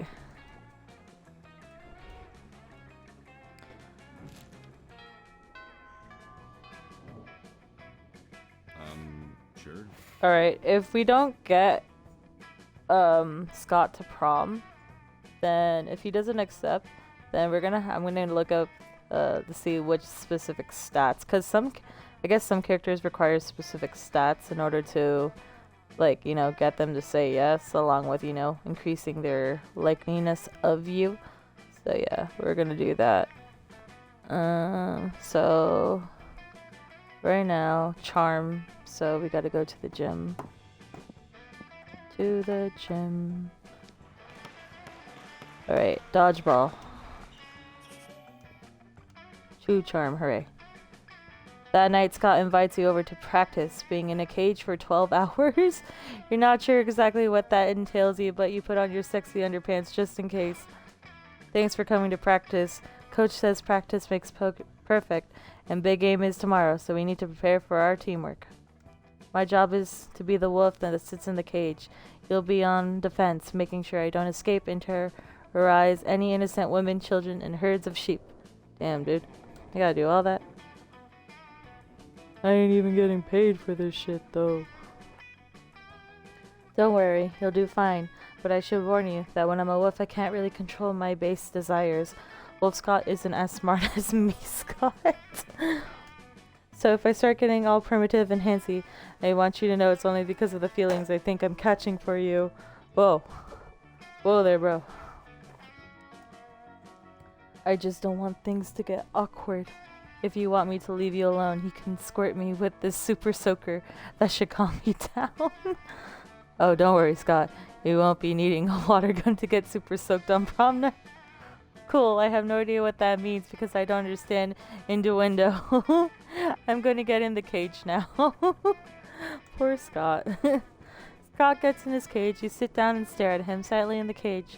Thus proceeds one of the weirdest hours of your life. Is it just me, or is this really, really boring?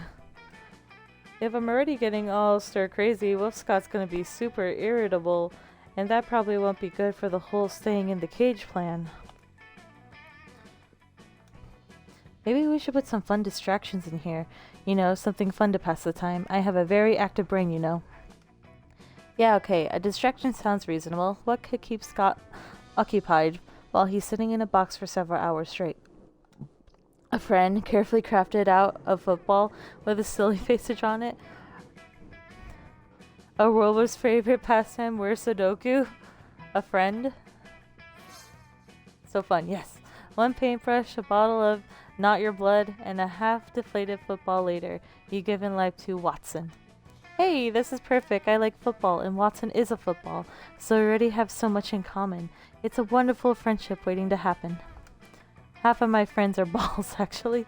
There's Ollie, the volleyball, Fergus, the golf ball, Troy, the basketball. He's the best. He really gets his head in the game. Okay, we get it. It's a High School Musical reference, bro. I also used to have Barry the beach ball. He was cool, but then he fell in love with Tracy the thumbback. It wasn't a very healthy relationship. Oh. But at least now I have Watson. He looks like the perfect friend to bring to the beach. I can't wait to get to know him better. Yep, and you're definitely not jealous of a football right now. You're just helping your good buddy Scott and coincidentally considering stabbing a football with a knife, bruh. Regardless of whatever mysterious accidents may befall Watson, you, and Scott, nail this trial cage run. You can't wait for the real thing. You gain 2 charm and 1 fun. Is it gonna automatically have us be with Scott? Oh, okay, no, we have to choose still. Okay, who will you ask to prom? We gotta go with the good old buddy Scott. Ask Scott to prom? Yes. Sure. Prom? Bro, what do you think we spent all that time building that cage for? I can't go to prom. I gotta stay home in my little prison and let this whole werewolf thing ride itself out, like diarrhea. I promise it won't be so bad. We can watch movies, and you can toss me raw meat and I'll catch it in my mouth. Oh, and the last time I wolfed out, I did a lot of sex. So I mean, if you're into that, maybe. Yes, yes, the answer is yes. You meet at Scott's house that night. He transformed into a wolf, alright. And you're sure the cage would have been really good at containing him if you hadn't unlocked it, bro. Damn, dude. Oh my. Luckily, Wolf Scott is great company. He's buff. He lets you watch whatever movies you want because he can't see TV screens. And he's super into fucking. You engage in a ravenous, bloody evening so fucking wild that you don't even mind the implications of having sex with that what might be more of an animal than a person. Awooga. Dang, emo. Perfect timing. As soon as this popped up, I saw your message. We did it! Yay! Oh, but it was a secret ending. Best at impersonating a plate of spaghetti. Scott, best at sports. We did it! We got Scott! Hooray! I wonder what the ending is for since we got him. The 6 weeks were maybe the most epic and absurd weeks of our lives. After the monster prom, we kept on living our lives, falling in love, battling for friendships, and learning about who we were and who we could be. And you know what? Like it always does, life happened and it was wonderful. Scott turned out to be a genius and became the most renowned mathematician in the country. JK, he became an athlete, duh. He's still a bit of a simpleton, but as lovable and good-hearted as ever. Okay, we don't really care about Damien or Miranda or anybody else. So hooray. Okay.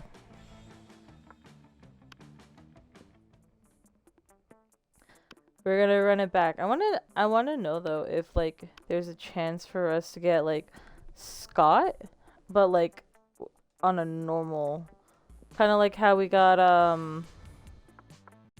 what's her face? Sure. Excuse me. Polly. Because we got Polly when we just went to prom normally. Nothing happened afterwards. But the both times we tried with Scott was 2 secret endings, so I wonder if there's like a normal one. Okay, here we go. What time is it? Oh, it's only that time. Okay. Be a visionary. What will the next big social media craze be? Greek agoras. It's literal Greek agoras reinstated with our cities. Place where philosophy and arts are discussed by the greater minds. That's social media I want to log into. Robert, from now on, a social awkward guy named Robert will do everything he's commanded to do through the app by its users. What the heck?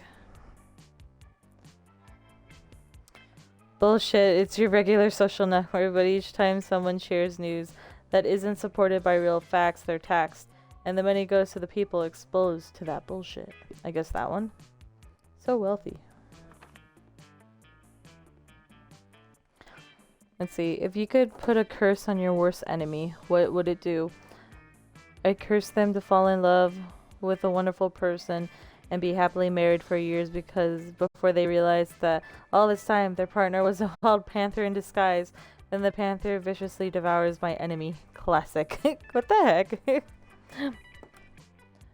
You can't rely on the effectiveness of a curse. I prefer to take care of my enemies the old-fashioned way, by exposing them to an unsafe dose of radiation over the course of several years. The curse of always meeting obnoxious people at parties who are super into fad diets and feel the need to explain them in detail. I guess this one. What criteria would you use to name your children? A non-heteronormative name to give them freedom to define themselves of their own terms. Meh, no name, it's just too much work. Just a swear word. I will research for a name that is pun-proof and joke-proof. No one will pick on them. Something simple and friendly like Bobby or Mary. My name plus the second. Something simple and friendly like Bobby or Mary seems like... What is it? Scott's thing. Yes, we got it right.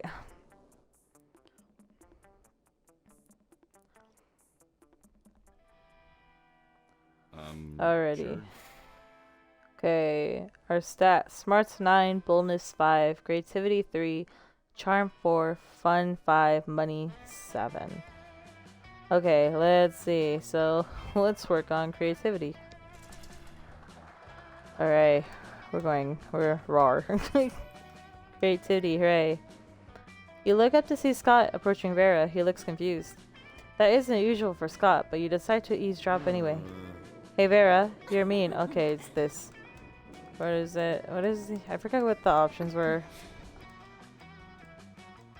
Forget cheerleaders. We need fear leaders instead of pumping our team up and make others feel like shit.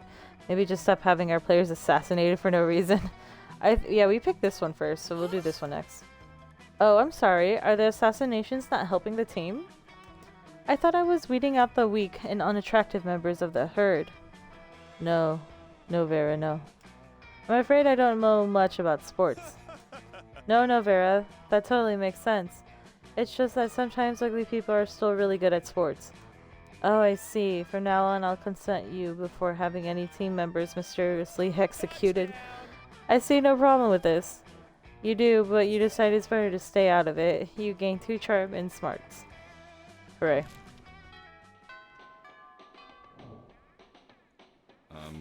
Sure. Okay. Scott's with Vera. Watching Vera eat is usually pretty disturbing. Her snakes eat the same time she does. But at least it's actually quiet this time. However, Scott is doing his best to change that. He's doing the whole little track thing. Oh shit, I was snake. There you go. Ah, hooray, we got it.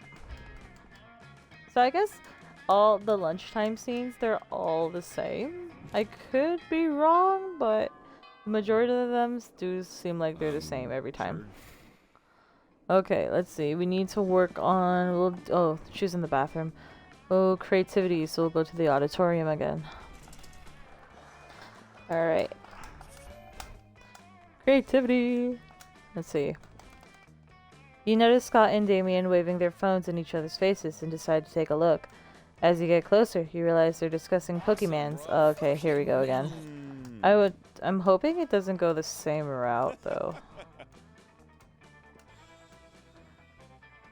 Oh, no, shit, this is a different thing. Winslow Gibbs, facility responsibility, 14 armor class, 2011, owner of a speedboat and several logs. Scabs, rent-a-car, sex murderer. This one says. Winslow Gibbs, he has Winslow Gibbs. What's so great about Winslow Gibbs? He looks like a tool. I don't know, I just feel like he really gets me, you know? Bro, I will trade you all my lawyer-type Pokemons for that Winslow. And an Ultra for briefcase. Or we can make some other kind of arrangement. Wink. Did you just say wink? Damien's trying to look unimpressed, but you can tell he's never seen such a fine Pokemon before either. And Scott's looks clearly impressed. Score! You gain 2 fun and 1 charm. Hooray.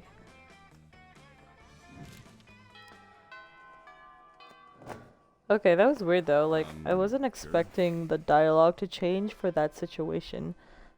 Huh. Weird. Okay, so we should work on boldness. So to the bathroom we go to take the biggest, stinkest number 1. Okay, we skip class because we hate class. Alrighty. You find Scott standing outside a locked stall holding a pair of pom-poms. The stiletto heels inside the stall look like Vera's. This can't be good. Is he cheering Vera to go shit? Wait, are the bathrooms co-ed? Hey, bro. Oh good, you're here. Help me cheer on Vera. She needs moral support. Does she now? You hear Vera yelling inside the stall. What I need is privacy, you inbred wolfhound. Don't mind her, she's just being shy because she's putting in her tampon. Oh, and she doesn't want anyone to know. Scott, no. Hey, Vera yells. I can tell she's having a bad day. When I'm having a bad day, the cheerleaders always pep me up, so I want to do the same for Vera.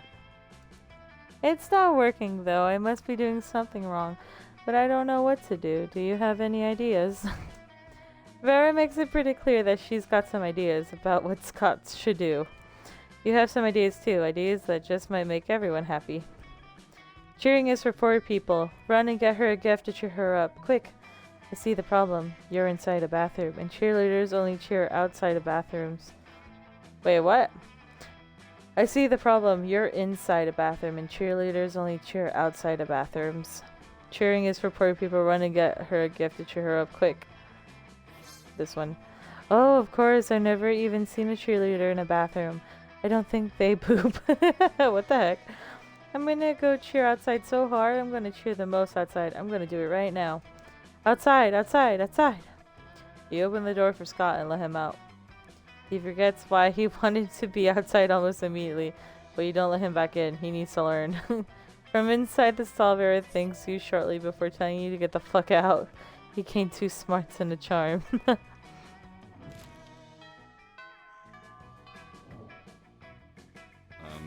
Sure. Scott just loves to bother Vera. Alright. Hey Vera, what you drinking? Scotch. Okay. And here it is.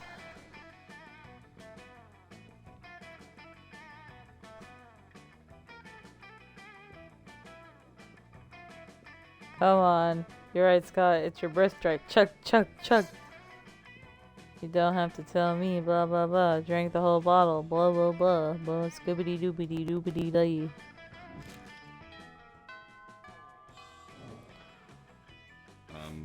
Sure. Okay, so we gotta work on charm. So at the gym we go. That day, an epic dodgeball match takes place. Everything, hooray, we get charm. Oh damn, we got 3. There you find Scott sitting in the bleachers, talking to himself. And victory is like a car, you just gotta chase it, and no. It's no use, bro. The big game's this weekend, and I'm the quarterback, so I gotta give a good pep talk, but... Well, I don't know how to pep talk, bro. I've got plenty of pep inside me, but how do I make it come out of my mouth? I've tried using words and different words, and even grunts and growls, but my teammates just look at me in fear and confusion. Do you think maybe you could help me talk my pep? Of course you can. You share your secret to an extra peppy talk. Here, wear my lucky underwear. My talk is always peppier with this or my nethers. It's not supposed to be a pep talk. It's supposed to be a pup talk. Bring all your baby brothers and everyone will get pups for sure. Not so fun. Oh, aw. Why would giving him my underwear make it better? Oh yeah, that makes it way more sense. I don't even know what pep means, but I do know what pup means, and I've got plenty of those at home. Scott comes the next day with an armful of rambunctious 4-year-old boys. Oh boy. I forgot it's not a full moon, so all the pups are just regular boys right now. I hope that's okay. It's not okay. The boys tie everybody's shoe together, pooping in the drinking fountain, and knock over everybody's drink. For 4 years olds are the fucking worst. This is fine. Everybody calm down. If we just wait 2 weeks, it'll be a full moon, and these guys will be adorable. That may be true, but the team doesn't have the kinds of time. They lose the game, and you lose. Minus 2 smarts. Damn.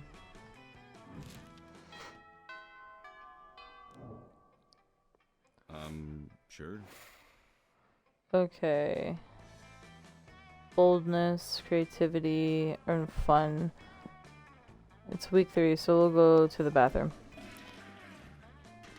I just realized that the flushing sound is whenever you go to the bathroom. That day you didn't expect to find a fucking wild griffin in the wash, whatever. The creature is wrecking everything in a very griffinly manner. You can only assume that this thing's natural habitat is in high school bathrooms. You realize you're not alone in here. Scott and Damien are unsuccessfully trying to contain the situation. Damien, I'm starting to think this maybe wasn't a good idea at all. Damn, this thing is crazy. How is it happening again? Our plan was perfect this time. Next time we should try with brie cheese instead of the Gouda. I think this is what drove the griffin crazy. Let me make a note. B-R-I. Damien, is it brie cheese or brie cheese? Not now. We need to do something about this griffin or we're going to get fucking expelled.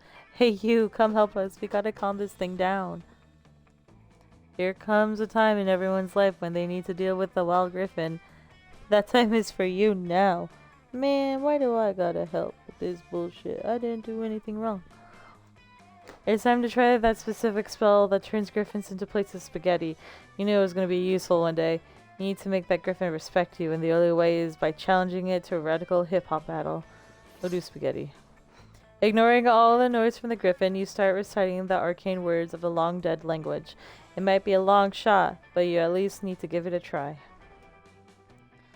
A magnificent and mysterious light starts to shine from your hands. You hear an explosion and the bathroom fills with a purple smoke. Fuck. It actually worked. The griffin is no more, and instead you have in front of you a plate of spaghetti. Good for you, I guess. What the fuck? Did you just turn the griffin into a plate of spaghetti? That's just too radical, dude. You have to teach me that. I'm gonna turn my enemies into all kinds of pasta. You saved our asses. Thanks. And look, Damien, it's all happened according to our plan. Look. Scott shows you both some childish scribbles in his notebook, detailing possible outcomes for their plan. One of them involves turning the griffin into spaghetti, and that's not even the weirdest one. I guess we're geniuses after all, right? But we gotta admit that our friend here has been a key piece in the whole operation. Hooray! Then all three of you celebrate by eating the polymorph plate of pasta. It turns out to be a great experience for everyone. Oh yeah, except for the griffin. Not a great experience for the griffin at all. You gain 2 boldness and 1 smart. How nice.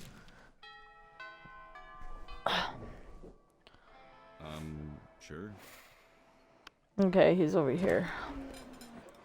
You find Scott, Damien, and Mence in their favorite mobile game, Pokemon's Go, based on the classic Pocket Humans.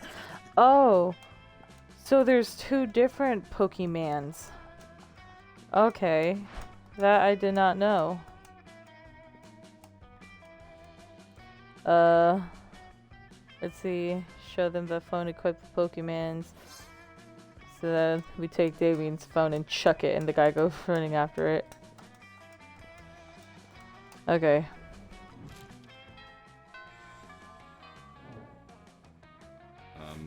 Sure.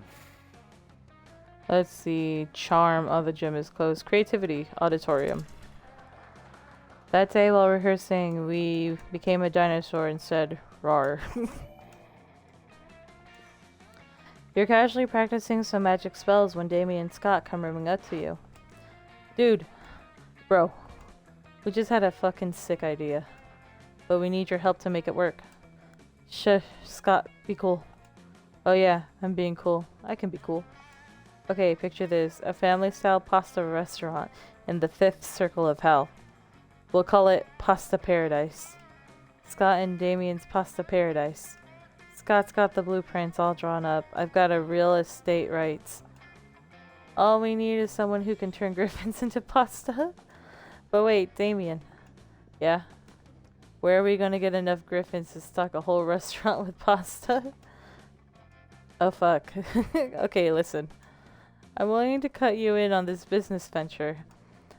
But only if you can help us find enough griffins to stock our kitchen. Nice move, Damien. Then that's why you're the brains. Damn right. So how about it? Obviously you start another business next door, Scott and Damien's Griffin Grooming. Believe it or not, you can actually make pasta without turning griffins into it. I think this one would be good. Aw. You idiot. You want to put a whole bunch of griffins right next to a place that serves pasta? Bro, that's an accident waiting to happen. That? Oh, okay, I guess not, huh? Everybody knows griffins hate being near pasta. That's like the first thing you learn about griffins. Are you telling me you don't know anything about griffins except how to turn them into pasta? You're worthless. You're worse than worthless. You're a fucking liability. Come on, Scott, let's find another wizard to share our hot business idea with. Yeah. On the bright side, you don't have to be involved with this stupid business idea. On the other hand, Scott and Damien think you're a douchebag now. You lose smarts and creativity. Bruh, I did nothing wrong. I didn't know. Sure. Okay, well, we go to the gym or we could go to class. We'll go to class. Alright. 2 smarts, Ray. You find Scott sadly holding an open bottle of Power Sludge, the food light elixir that gets you ripped. Bro, this protein shake in a bottle is gross. I don't even know what the most of these ingredients are. Flabbergravin, abercrombide, kale? Plus it tastes like butt. Not a stranger's butt, which is exciting to smell, but a gross, nasty butt from the butt swamp. I can't just toss it though, I already opened it, and Coach is always saying I gotta finish what I start. Bro, help me find something to mix this into, this power drink. It'll make me buff and taste good. Make the drink taste good. I mean, I don't need to taste good. I think I taste fine. Try this vial of genie sweat. I stole it from a genie. Good thing about these great flavored steroids. I think genie sweat? Oh man, I love genie sweat. And you got my favorite flavor, salt and sorcery. Scott dumps the genie sweat into his drink and chugs it. Delicious. Now I wish for the swollest abs. Poof. Scott's abs grow abs. Right on. Thanks, bro. I'm gonna go do a million crunches. Scott high-fives you so hard that your arm travels back in time. Slaps your ass. You gain 2 fun and 1 boldness. Okay.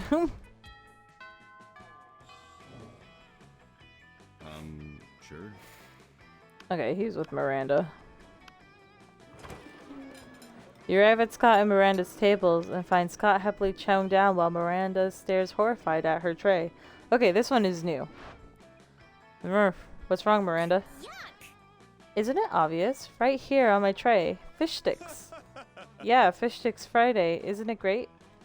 It is not great, Scott. The fish are my subjects. This is clearly the work of the air people. What? Air people?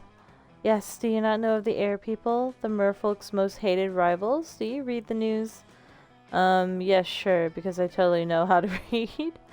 What? Well, I must insist that you cease eating those fish sticks immediately. It is high treason.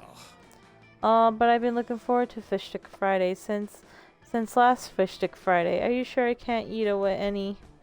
He's asking Miranda while holding a fish stick really close to his mouth. Well, you feel like you've got a better answer to settle this argument. You blurt out, haven't you heard, Scott? Fish sticks make you worse at sports. They contain ball-dropanol and nerdodaflavin. Fish sticks contain absolutely no fish. It's all garden snails and food-grade plastic. Scott can eat as many as he wants. See, Miranda, there's nothing wrong with fish sticks at all. They're good and good for you. I suppose you're right. Perhaps this is not the air people plot I suspected after all. Though I am disappointed that so much plastic is being used in fish sticks, rather than plastic drink rings to catch birds with. Don't forget about the snails. There's snails in it too. I would rather much forget about the snails, thank you. Does this mean you still don't want your fish sticks? Can I have them? Can I? Very well, you may partake. I'm not sure where my eating serfs have gone off in any case. As you watch Scott chow down his artificial fish fingers, you decide that both he and Miranda have weird relationships with food.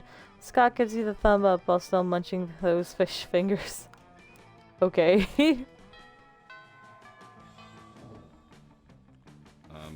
Sure. I thought Scott wouldn't eat it. I think Scott pretty much eats almost everything. So, creativity, auditorium. Another play. Hurrah, rah, rah, rah. You hear an almost dog-like whimpering to go see what sort of poor animal is in pain. The answer is Scott, who is cross-eyed with concentration. He yelps and snaps out of it. Oh, thank goodness you're here. I was trying to think all by myself, and it was really hard, you know? Homie thought so hard that his brain stopped working. See, I know I'm the best at exercising. I'm the exercise master, the exercise lord, the exorcist. But I've never tried exercising my brain, and in a way, the brain is almost part of the body too, you know? It's sort of 3 in 1 because it makes me better at exorcism, and being smarter will keep me from getting bad grades and kick off the sports team. That's fair. That wasn't 3 things or 1 thing, but you still have some ideas. Books are like weights for your brain, then heavier weights are better, so you just need to lift really heavy books. Let's brainstorm, by which I mean let's make a literal actual storm inside your brain. I feel like books? Oh! That makes total sense. Everyone always talks about how people who read big books must be really smart. So if I bench press big books, then my smarts will become strong. And people will say, do you even lift? And I'll say, yeah, books. And then when I get really smart, I can rip phone books in half. Then those tons of words and numbers, so they should be like books for super smart people. Finally, a use for all those phone books nobody uses anymore. You gain 2 creativity and 1 smart. Ray.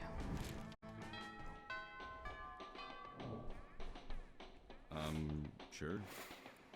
Okay, we need charm and fun. We'll go outdoors. Time to rave.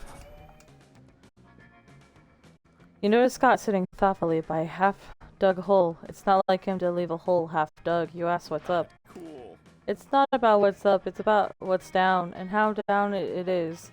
I mean, I'm giving 110% to these holes, but it's like Coach always says, 110% is only 50% of 120%. Or 220. I mean, look at this. I can barely fit in this hole, and there's only one of it. Can you please help me figure out a way to dig more and better holes? This is why God invented dynamite. Meet my friends, the mole people. They're great at digging, and they definitely don't secretly run the government. You blow a whistle made of mysterious bone-like substance, and the mole people appear from beneath your feet. You're about to introduce Scott to your friends when... Hey, hey, hey, hey, hey, hey. What are these animals doing in my yard? This is my yard. Mine. I peed on it, so it's mine. Get away, you animals. Stay away from my precious bones. Hey, hey. The mole people, disgusted by this territorial display, return to their underground kingdom.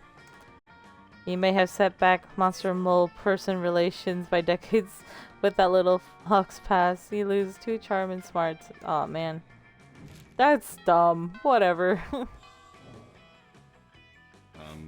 Sure. Okay, where's Scott? Oh, he's with these guys. You find Scott and Damien shoveling hot dogs, mashed potatoes into their mouths while Coach cheers them on. Go, boys, go. Much on your way to victory. Ah, there's no truer support than eating contest. 10th crotch. Okay, so we already had to distract Scott with surprise slather Damien's dog and Coley ketchup. That's what we do. And then they're eating. Nom nom nom nom nom. Delicioso. Just the noise. Hooray! Duh! Sure. Okay. Time to do charm again at gym. It's dodgeball. Okay. You just happen to be hanging around near Scott, you know, not because you're like following him or anything. When suddenly a rift opens in time and space, a handsome prince steps forward. What? Bedecked in otherworldly finery. He approaches Scott. Not this shit again. My love. My beloved, I have quested across dimensions to see your face. Oh, well, here it is. Here's my face. It is more than just your face that I need, Scott, the great tosser of balls. I also need your body. Luckily, I brought that with me too. But I do not desire to merely gaze upon your body, though that in itself is a pleasure. My kingdom, you see, is besieged by a foul dire harp, and only your muscles can save us. And once the loathsome beast is vanquished, perhaps we can find some other ways to use that body of yours. Wink. Oh my god, you say wink out loud too? That's so cool. These two are getting along way too well. You need to slay that beast yourself before Scott and the prince spend any more time together. But how? Rally a swarm of extra-dimensional termites to devour the dire harp's spine. Sing so sweetly that the dire harp kills itself out of jealousy. Is this one not so charming? Bruh. Armed with your termite summoning flute, you dash through the extra-dimensional portal before the prince can react. The dire harp looms over the prince's palace. Saliva dribbling. Oh, saliva. Saliva. I can't read, bro. Saliva dripping from its terrible strings. But in your rush to summon the extra-dimensional termites, you fail to notice the dire harps is made of fiberglass, not wood. In fact, nothing in the princess dimension is made of wood. It's all fiberglass, and crystal, and polyester. The closest thing to wood within 1,000 miles is you. Whoa, bro. Stop getting eaten by all those termites. Don't you know that's bad for you?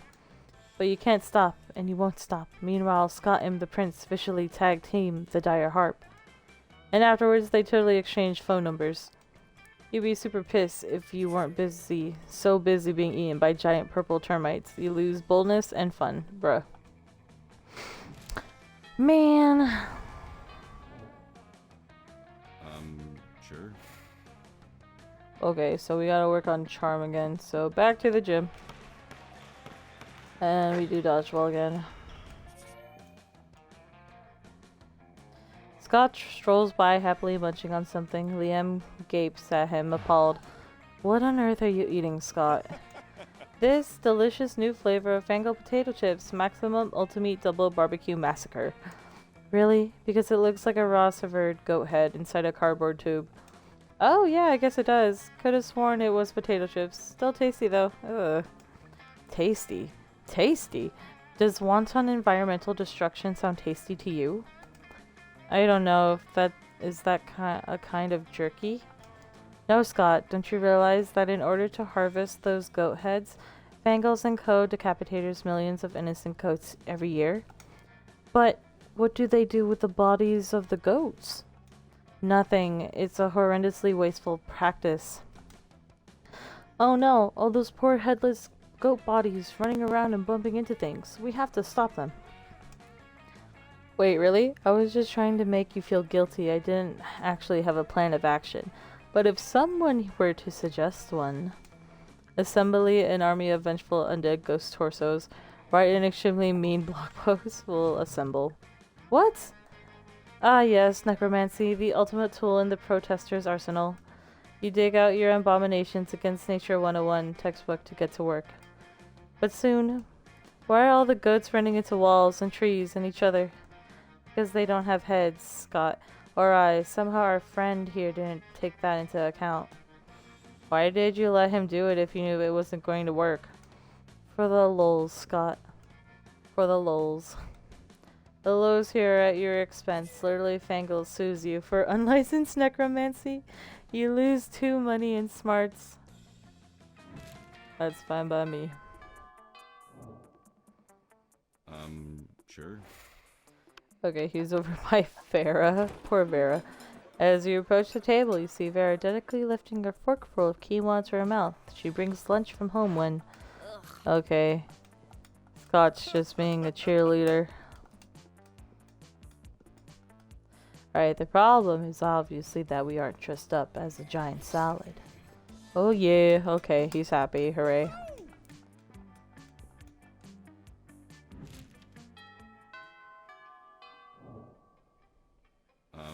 Sure. Okay.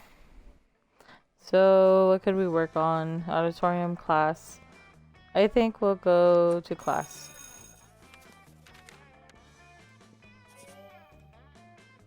Alright. You're casually reading the latest issue of Monster magazine when you're rudely interrupted. See, even they, a sensible monster with a good head on his shoulders, and at least some smarts, is reading Monster magazine. Yeah, and that's bad because we're warriors, so we need to fight. Scott takes the magazine from you and punches it. Hooray, let's go solve another of the world's major problems. No, Scott, we're social justice warriors. You see, ever since our major success with the Fangles goat head debacle, we've taken it upon ourselves to stand up against injustice. By punching magazines. No, Scott. As you no doubt noticed, Monster Magazine's sexiest monster alive this year is Count Victor von Musselbod, the werewolf prince bodybuilder. That makes him the 5th world werewolf bodybuilder in the row to earn the title. What about those of us with leaner physiques? What of our representation? So now we're endeavoring to get Monster Magazine to name someone from a more marginalized community as their sexiest creature alive. We just need to figure out a way to convince them, since I guess punching the magazine wasn't good enough. That's easy. All you need to do is solve everyone's body image issues forever. Is make your own version of the magazine featuring a 3-winged chupacabra on the cover. Lean heavy into the warrior part. Storm Monster Magazine and hold the editor-in-chief captive until he promises to stop exclusively promoting one aesthetic as the pinnacle of monster sexiness. Not so bold, bruh. Oh yes, good plan. I love being a warrior. I admit it does sound like an attention-grabbing demonstration, if nothing else. Hot diggity dog, with that, you're off the Storm Monster Magazine headquarters. Using the element of surprise. Your second favorite element right after nitrogen. Your plan is to overpower Monster Magazine security and march straight into the editor-in-chief's office. But unfortunately, you've just a bunch of high schoolers. And even a talented high school athlete like Scott is still a high schooler and therefore no match for a highly trained security detail of professional bodyguards. You get your asses totally handed to you. I don't feel like a warrior. And this is not justice. It sure isn't. Good job. You destroyed society, justice, and warriors. You lost fun and charm. Ah, poo. But it's prom night. Okay, will Scott go with us, or will he just be like, no thanks? Hey, bro. Ask Scott to the prom, yes. Sure. You finally plucker up your courage and ask your beloved to go to Monster Prom with you. Prom? Awesome, bro. Sure, why not? It sounds funny. There'll be so much hard partying and that it'll count as workout. Dream team. Prom night was rad. Oh, look at us, both the guys in our suits. We did it. You danced all night and most of Scott's dance moves were basically workouts, so you ended up utterly exhausted. It wasn't your idea of getting all sweaty with Scott, but you're definitely getting closer. Hooray! We got 12 new events, 13 new outcomes. Most likely to make Pluto a planet again. And then Scott, best at sports. W-wee-wee-wooed the man. Alright, let's start ending credits for this one. What did Scott happen? Damien Scott teamed up and took second in the National Pokemon Tag Tournament. The crowd was amazed. Their Pokemon team did taxes as if there was no tomorrow. It was a thing of beauty. Okay, and nobody cares about everyone else, because everyone else sucks. Hooray. I want to try now getting a bad ending with Scott. But before I do that, I will be right back.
Alright, I'm back. Here we go again. So, I think what we're gonna do, we're gonna go for Scott again. We'll talk to Scott during all his lunches. Actually, yeah. We'll talk to lunch, or talk to lunch. We'll talk to Scott during his lunchtime. Oop, but what is it? Let's see if we get the wrong stats.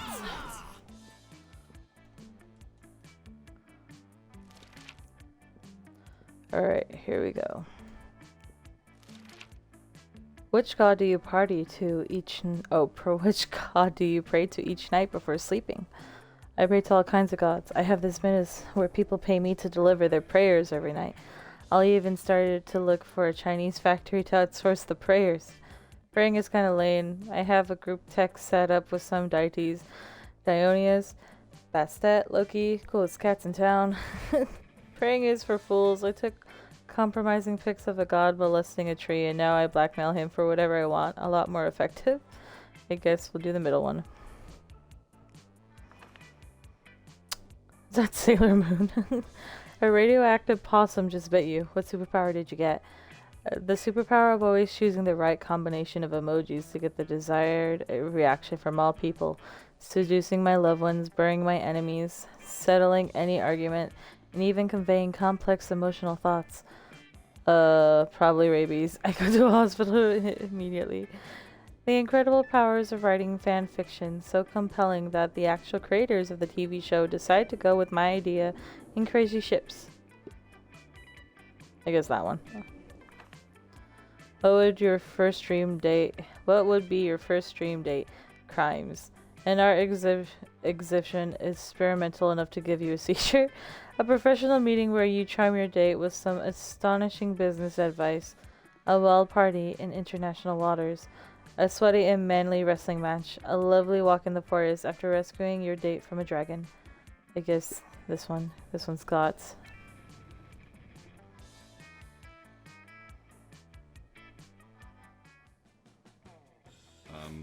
Sure.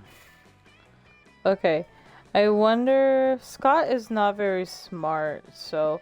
I wonder if we were to just do auditorium throughout the whole week, if, like, something else is gonna happen. Let's do it. Alright. You notice Liam and Scott having a discussion. Scott looks confused and Liam looks bored, which means they're probably having an argument. Look, not that I care, but aspiring to be professional sports star is both impractical and passé. Wait, you don't care? But you walked all the way over here just to tell me that. Plus, don't you want to be like a professional magnetic ibuprofen?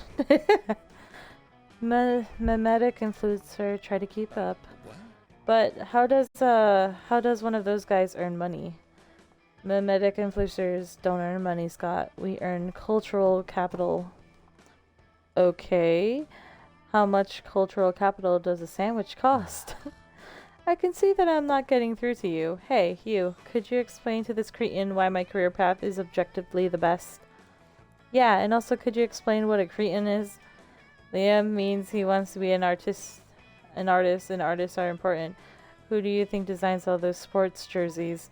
Actually, I think sports is the best career. I mean, how far can a mimetic influencer throw a football, huh?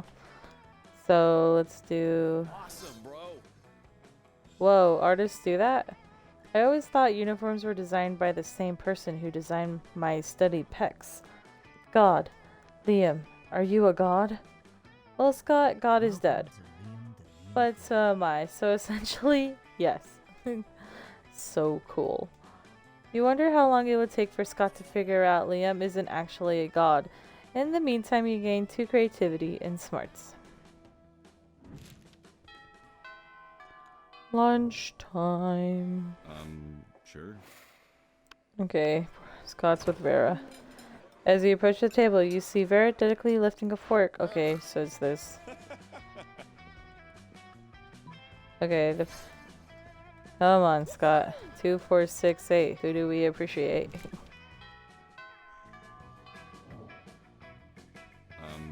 Sure.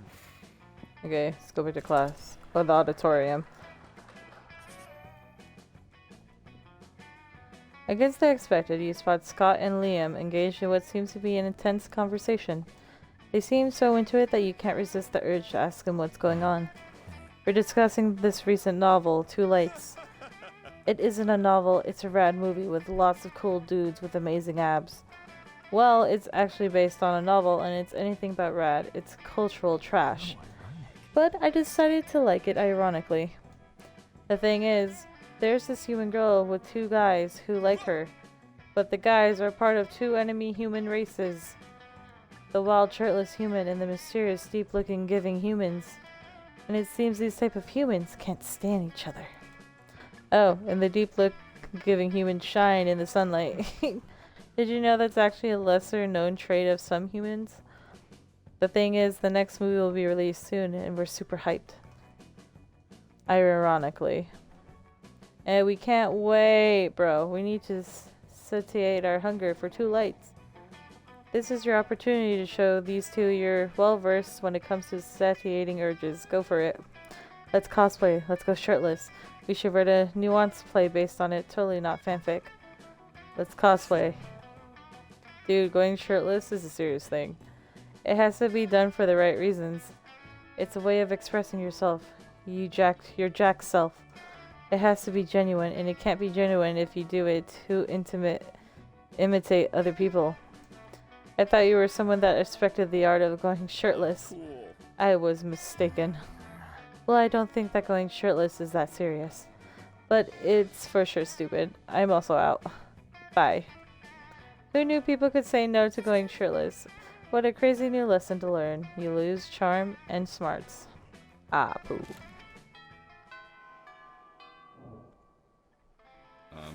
Sure. Okay, back to the auditorium. Or a dinosaur. This game is one extreme to another, huh? It really is. It's like so random. Scott and Polly pull you aside, one of them holding each of your arms. Whatever is going on, it's serious. We need your help, bro. The midterm for AP Jump Scares is coming up tomorrow, and we're so unprepared. We tried everything we could think of to get ready. I rolled up the textbook and smoked it. And I ate my homework. And nothing worked. We've only got one option left. We gotta cheat, bro. We just need to figure out how to do it without messing with the teacher. Or with messing with the teacher. Either way, if you can help us, we'd be super grateful. That's all the incentive you need. You hook them up with the ultimate cheating techniques. Just take the test like normals, then use this time machine to go back and change your answers. Write all the answers on the teacher's face. He'll never see them there. That sounds stupid, but let's do this one. See, I told you they would have a time machine.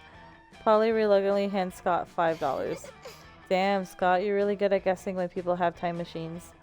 I guess you've got an incredible sense of timing. Oh, come on, let's grab this time machine and go screw up Casualty. You were going to use that time machine to kill Monster Hitler, but this seems about as important. What the heck?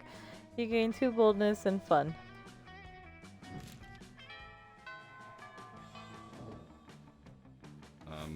Sure. Alright, Scott's over here with the wolf pack.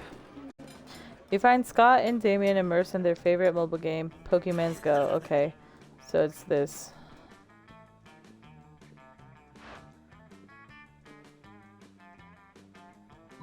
Okay, well, you know, go the Scott way.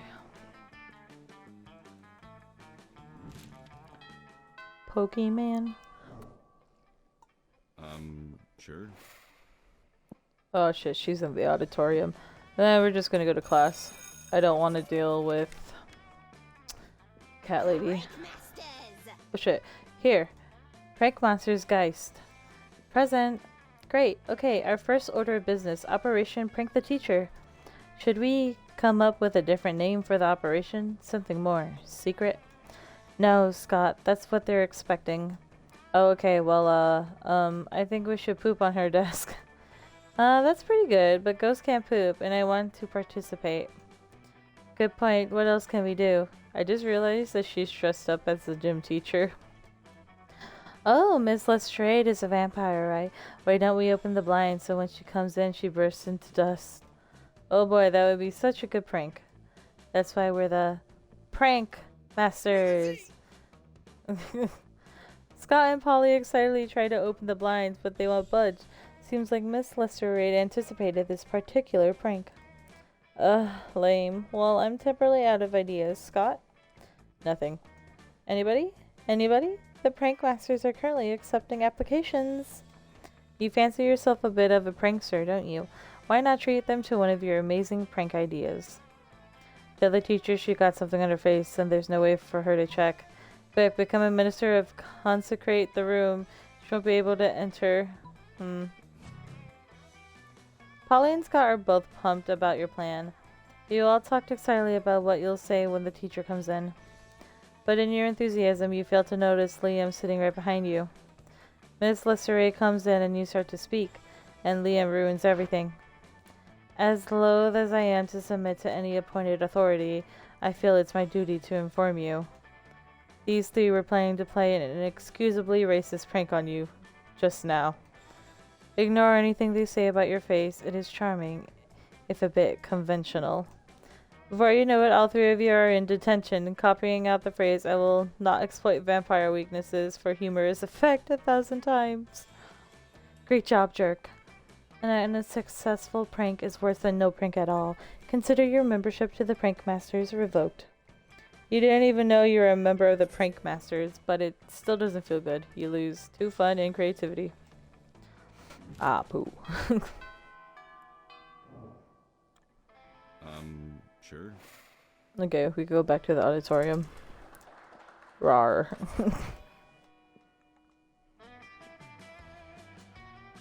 You find Scott pacing across the stage, chanting to himself under his breath. Tree, tree, tree, tree.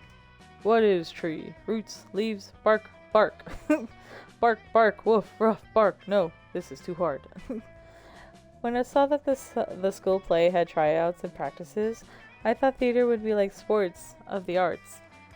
But Coach never asked me to become a majestic oak tree. He only asked me to catch balls and sometimes throw them.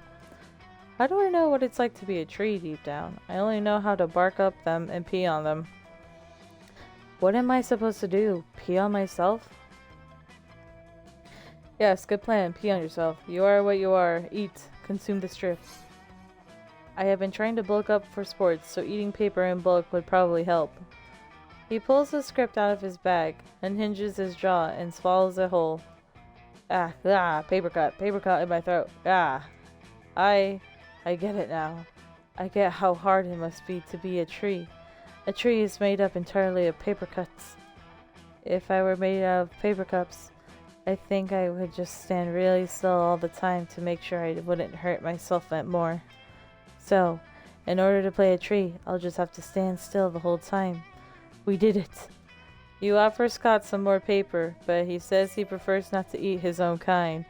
He's really getting into character, into creativity and smarts. Okay. What the fuck?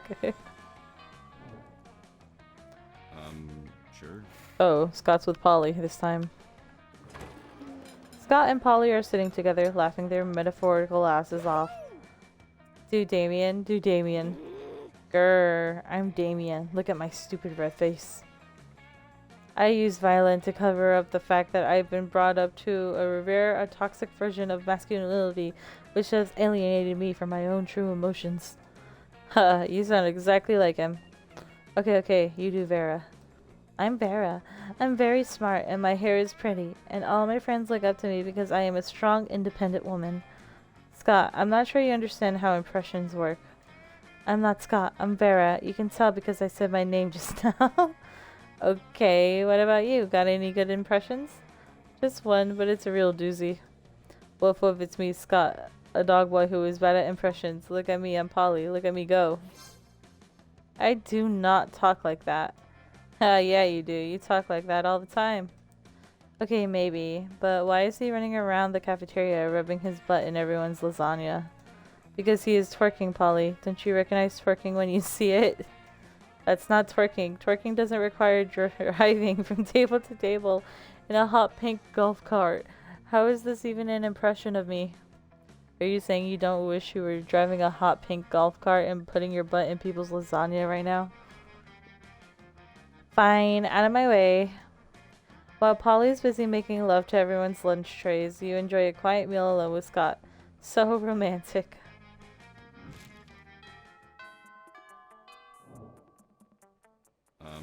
Sure. Okay, auditorium. Here's the play. 2 creativity. Damn, we got 20. It looks like 2 farmers handing a bunch of apples back and forth. Oh, hello. You're just in time for our study session. To aid our comprehensive of arithmetic, I've hired these actors to reenact the friendly-ish difficult word problem in our textbook. You see, Farmer Jim has 9 apples, and he gives 6 to Farmer Greg. How many apples does Farmer Jim have left? They're like riddles. I don't know how we ever understand them without these actors. Usually it works on the first try, but we've been doing this for over an hour now, and we still don't understand. Is there something wrong with our study method? Oh no, of course not. For Daddy has assured me that I am never wrong. We need only change some small detail. What if instead of apples, they were oranges? What if instead of farmers, they were trains? Bring out the train costume. Some unseen servant lowered 2 perfect train suits from the rafters. The actor obediently climbed in and resumed exchanging apples. Wait, this doesn't make sense. Trains don't need apples. You're right, Scott. My suspension of disbelief is broken. We must replace the apples with coal, of course. But when trains eat coal, they go faster, right? So the train with more coal should go faster. Yes, naturally. Train Jim, you must move more quickly than Train Greg until the 2 of you meet in the center and exchange coal. But if one of them is going faster than the other one, and we want them to be in the middle of the stage, well, they'll have to start at different times, of course. But which times? Let's see. Scott does some complex calculations in his notebook, then expediently tears out the page. Train Greg, you start moving at exactly 2:59 p.m. and Train Jim will start moving at 3. 3 apples. We got it! Huzzah! Scott and Miranda praise you as a hero, and who are you to question their methods? You gain smarts and creativity. Oh my god. So stupid. Sure. Okay, to the auditorium. When you go remove your costume, you see Scott still wearing his tree suit. You haven't seen a tree look this bummed since Woody and its parents were cut down to make way for that mega mall. You ask Scott what's wrong. I really thought I was going to be an important part of this play, bro. I mean, trees are important, right? They give oxygen and shade, and you can pee on them. Plus, the director called me a treezo. That sounds way fancier than actor, so I don't know why I feel so useless. A treezo means prop, you imbecile. You're not an actor, you're scenery. But I'm not scenery. I'm a person with feelings, and my feelings want people to clap for me and tell me that I'm a good boy. You poor mongrel.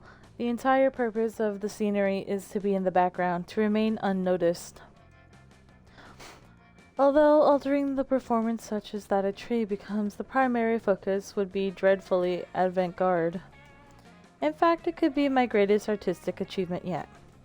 Alright, Scott, I'm going to make your dream a reality. We need to brainstorm. How can we make the tree the center of the play?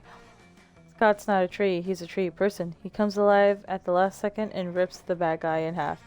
What if everyone was scenery?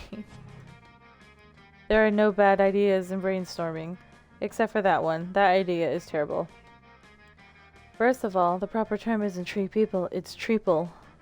And furthermore, I'm sick and tired of privileged meat people, taking roles away from the hard-working treeple in the industry. It's a blatant whitewashing. It's blatant whitewashing. You know, like when you take wood and whitewash it to hide that it's wood. Yeah, also, I don't think Vera would like it very much if I ripped her in half. I wouldn't, no. The mere idea of a threat against Vera is enough to earn you a call from her lawyers. You lose money and boldness.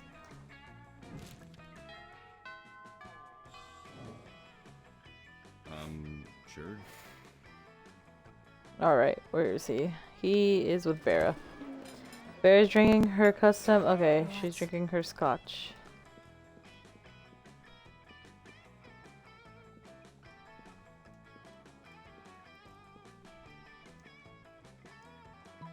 Okay, chug, chug, chug.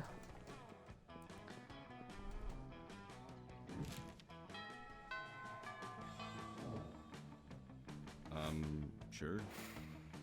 Okay, auditorium. Rah, rah, rah, rah, rah. Damn, my creativity is so high. Scott strolls by, happily munching on something. Liam gapes at him, appalled. What on earth are you eating, Scott? Okay, so it's chips. I forgot what we picked last time. Assemble an army. Okay, so write an extremely mean blog post. But how can I blog post cause any of meaningful? Quiet, Scott. I've been training my entire life for this. Liam whips out a tablet. This machine kills fascists written on it and gets to work.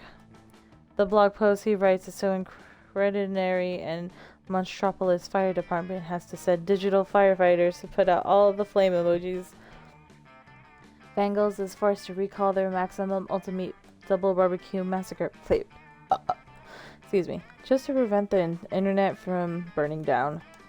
Scott bids a tearful goodbye to his cardboard tube full of goat head, but you'll all agree it's for the best. You gain 2 smarts and creativity. Poor Scott. He just wanted chips. Sure. And back to the play. Damn, 28. Could we hit 30? You just happen to be hanging around near Scott, you know, not because you're like following him or anything. Okay. Rift opens. Oh, the prince comes through. Okay. What is it? File dire harps. Yeah, okay. It's the same thing.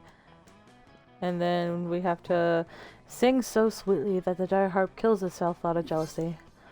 Before Scott or the prince can react, you charge through the portal to defeat the dire harp with the power of song. Your deluxe tones drive the dire harp to tears. Except because harps don't have tear ducts, it just explodes instead. Magnificent work, my intrusive friend. You shall sing at my and Scott's wedding. Wait, wedding? I don't know if I'm ready for that kind of commitment. I'm already married to the game, you know? Curse you, game. The prince kicks both of you out of his dimension and seals the portal behind you. Nice, you gain 2 boldness and creativity.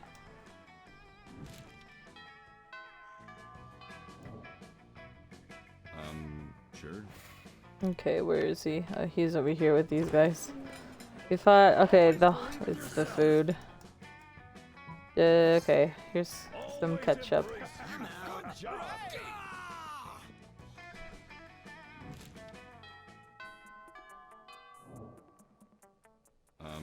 Sure. Auditorium again. Alright. We got 31 creativity. Goddamn. You're casually reading the latest issues of Monster Magazine when you are rudely interrupted. See, even they... Okay, so... They're talking about the magazine. Okay, make your own version of the magazine. I guess this is the one, right? What a brilliant idea. 3 winged chupacabras are definitely an underserved population. I played sport games against someone exactly like that, and he always wanted to be a model, but never thought anyone would want to do pictures of him. Now we can. You can, and you do.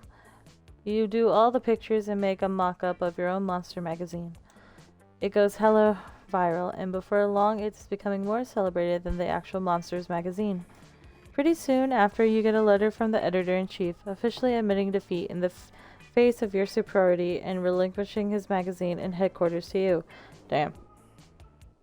Sweet, now you have a magazine, which instantly brings you 3 money. Hey, I know you were about to move on to your next misadventure, but I just wanted to say real quickly. As pretty much the only girls in the school shaped differently than the rest of our classmates, it was really nice to see a 3-winged chupacabra celebrated over a royal werewolf bodybuilder. It gives us hope too, you know? Oh, that was actually really sweet. The coven is so much cooler than they are not babbling on and on about the end of the world bullshit and expecting your help with it. It's way more fun to interact with your classmates when they're complimenting you instead. I mean, I guess. Sure. Nah, shit. She's at the auditorium, so we're going to class. Okay. You look over and see Scott fidgeting in his seat, tail twitching anxiously. My grades aren't looking nearly as good as my biceps, bro. My test scores are not as high as my jump shots. My smarts. He seems to have run out of smiles, but in the moment he's already forgotten. I just don't want to do bad in class and get kicked off sports team. I guess I could just study and work hard and do my homework. Or I could just make the teacher like me and give me good grades by showing her what a good boy I am. Disrupt the class with a stunning display of athletics, flaunting everything you're good at. Teachers love disruption. Bring the teacher lots of small animal carcasses and pile them at her feet. What the frick? Let's see the first one. Ah. Of course, if I show her what I'm really good at, I think she'll think I'm really good at everything. And then she can just give me good grades without even reading my work. It'll just be like when I'm a real sports star. If I'm good at ball games, I can do anything that I want. When Mrs. Panthrea walks in, Scott is prepared. He knocks over all the chairs and pushes all the tables out of the way. Okay, fellow students, I need to show how good I am at sports games, so I don't have to work as hard as everyone else. Everyone divide into teams. You and your fellow classmates spring to your feet, ready to back Scott up. Oh, no, wait. You sprint to your feet, just you. Seems like the rest of class did not have your back the way you and Scott expected. Scott seems clearly disappointed at you. It will give you something to talk about in detention, though. You lose 2 charm and fun.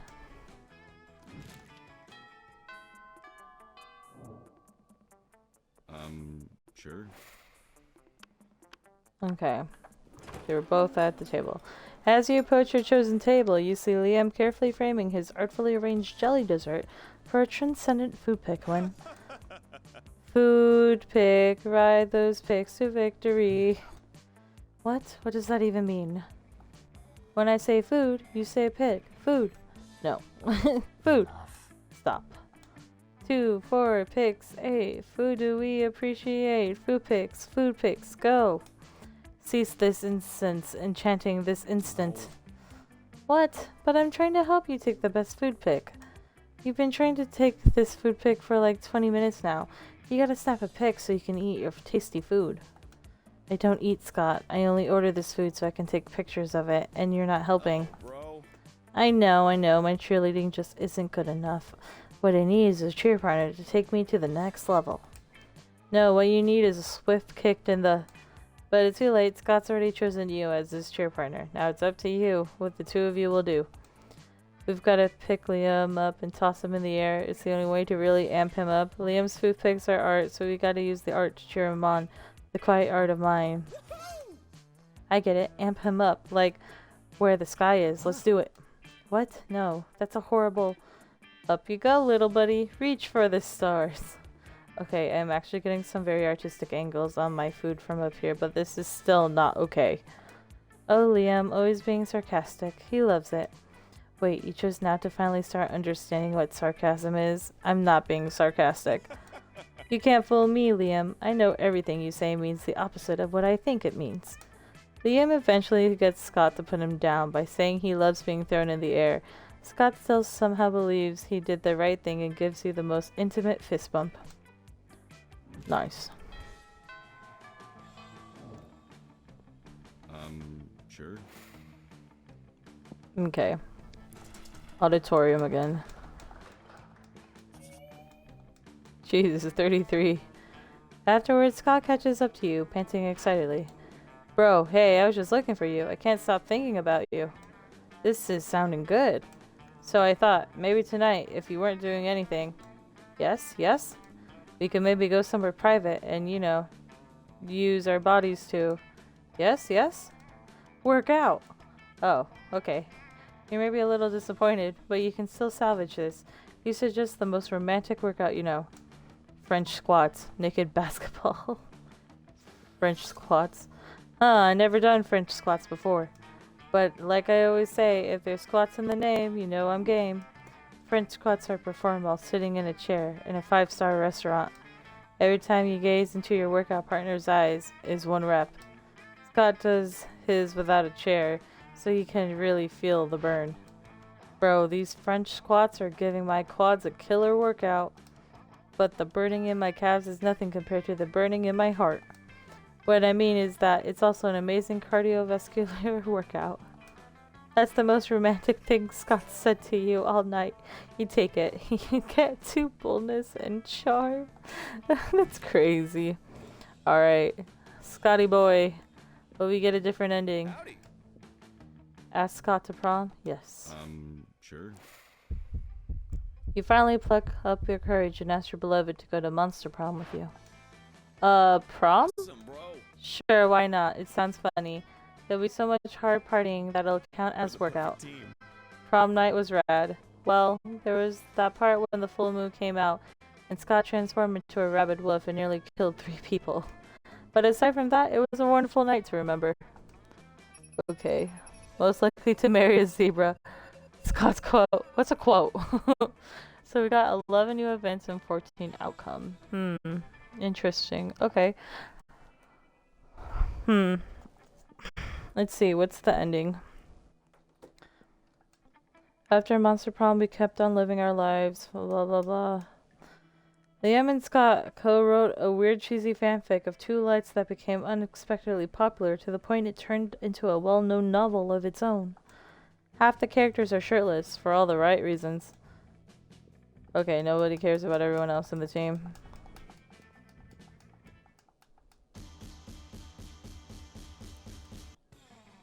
The thing is though, should I try the 30-minute one?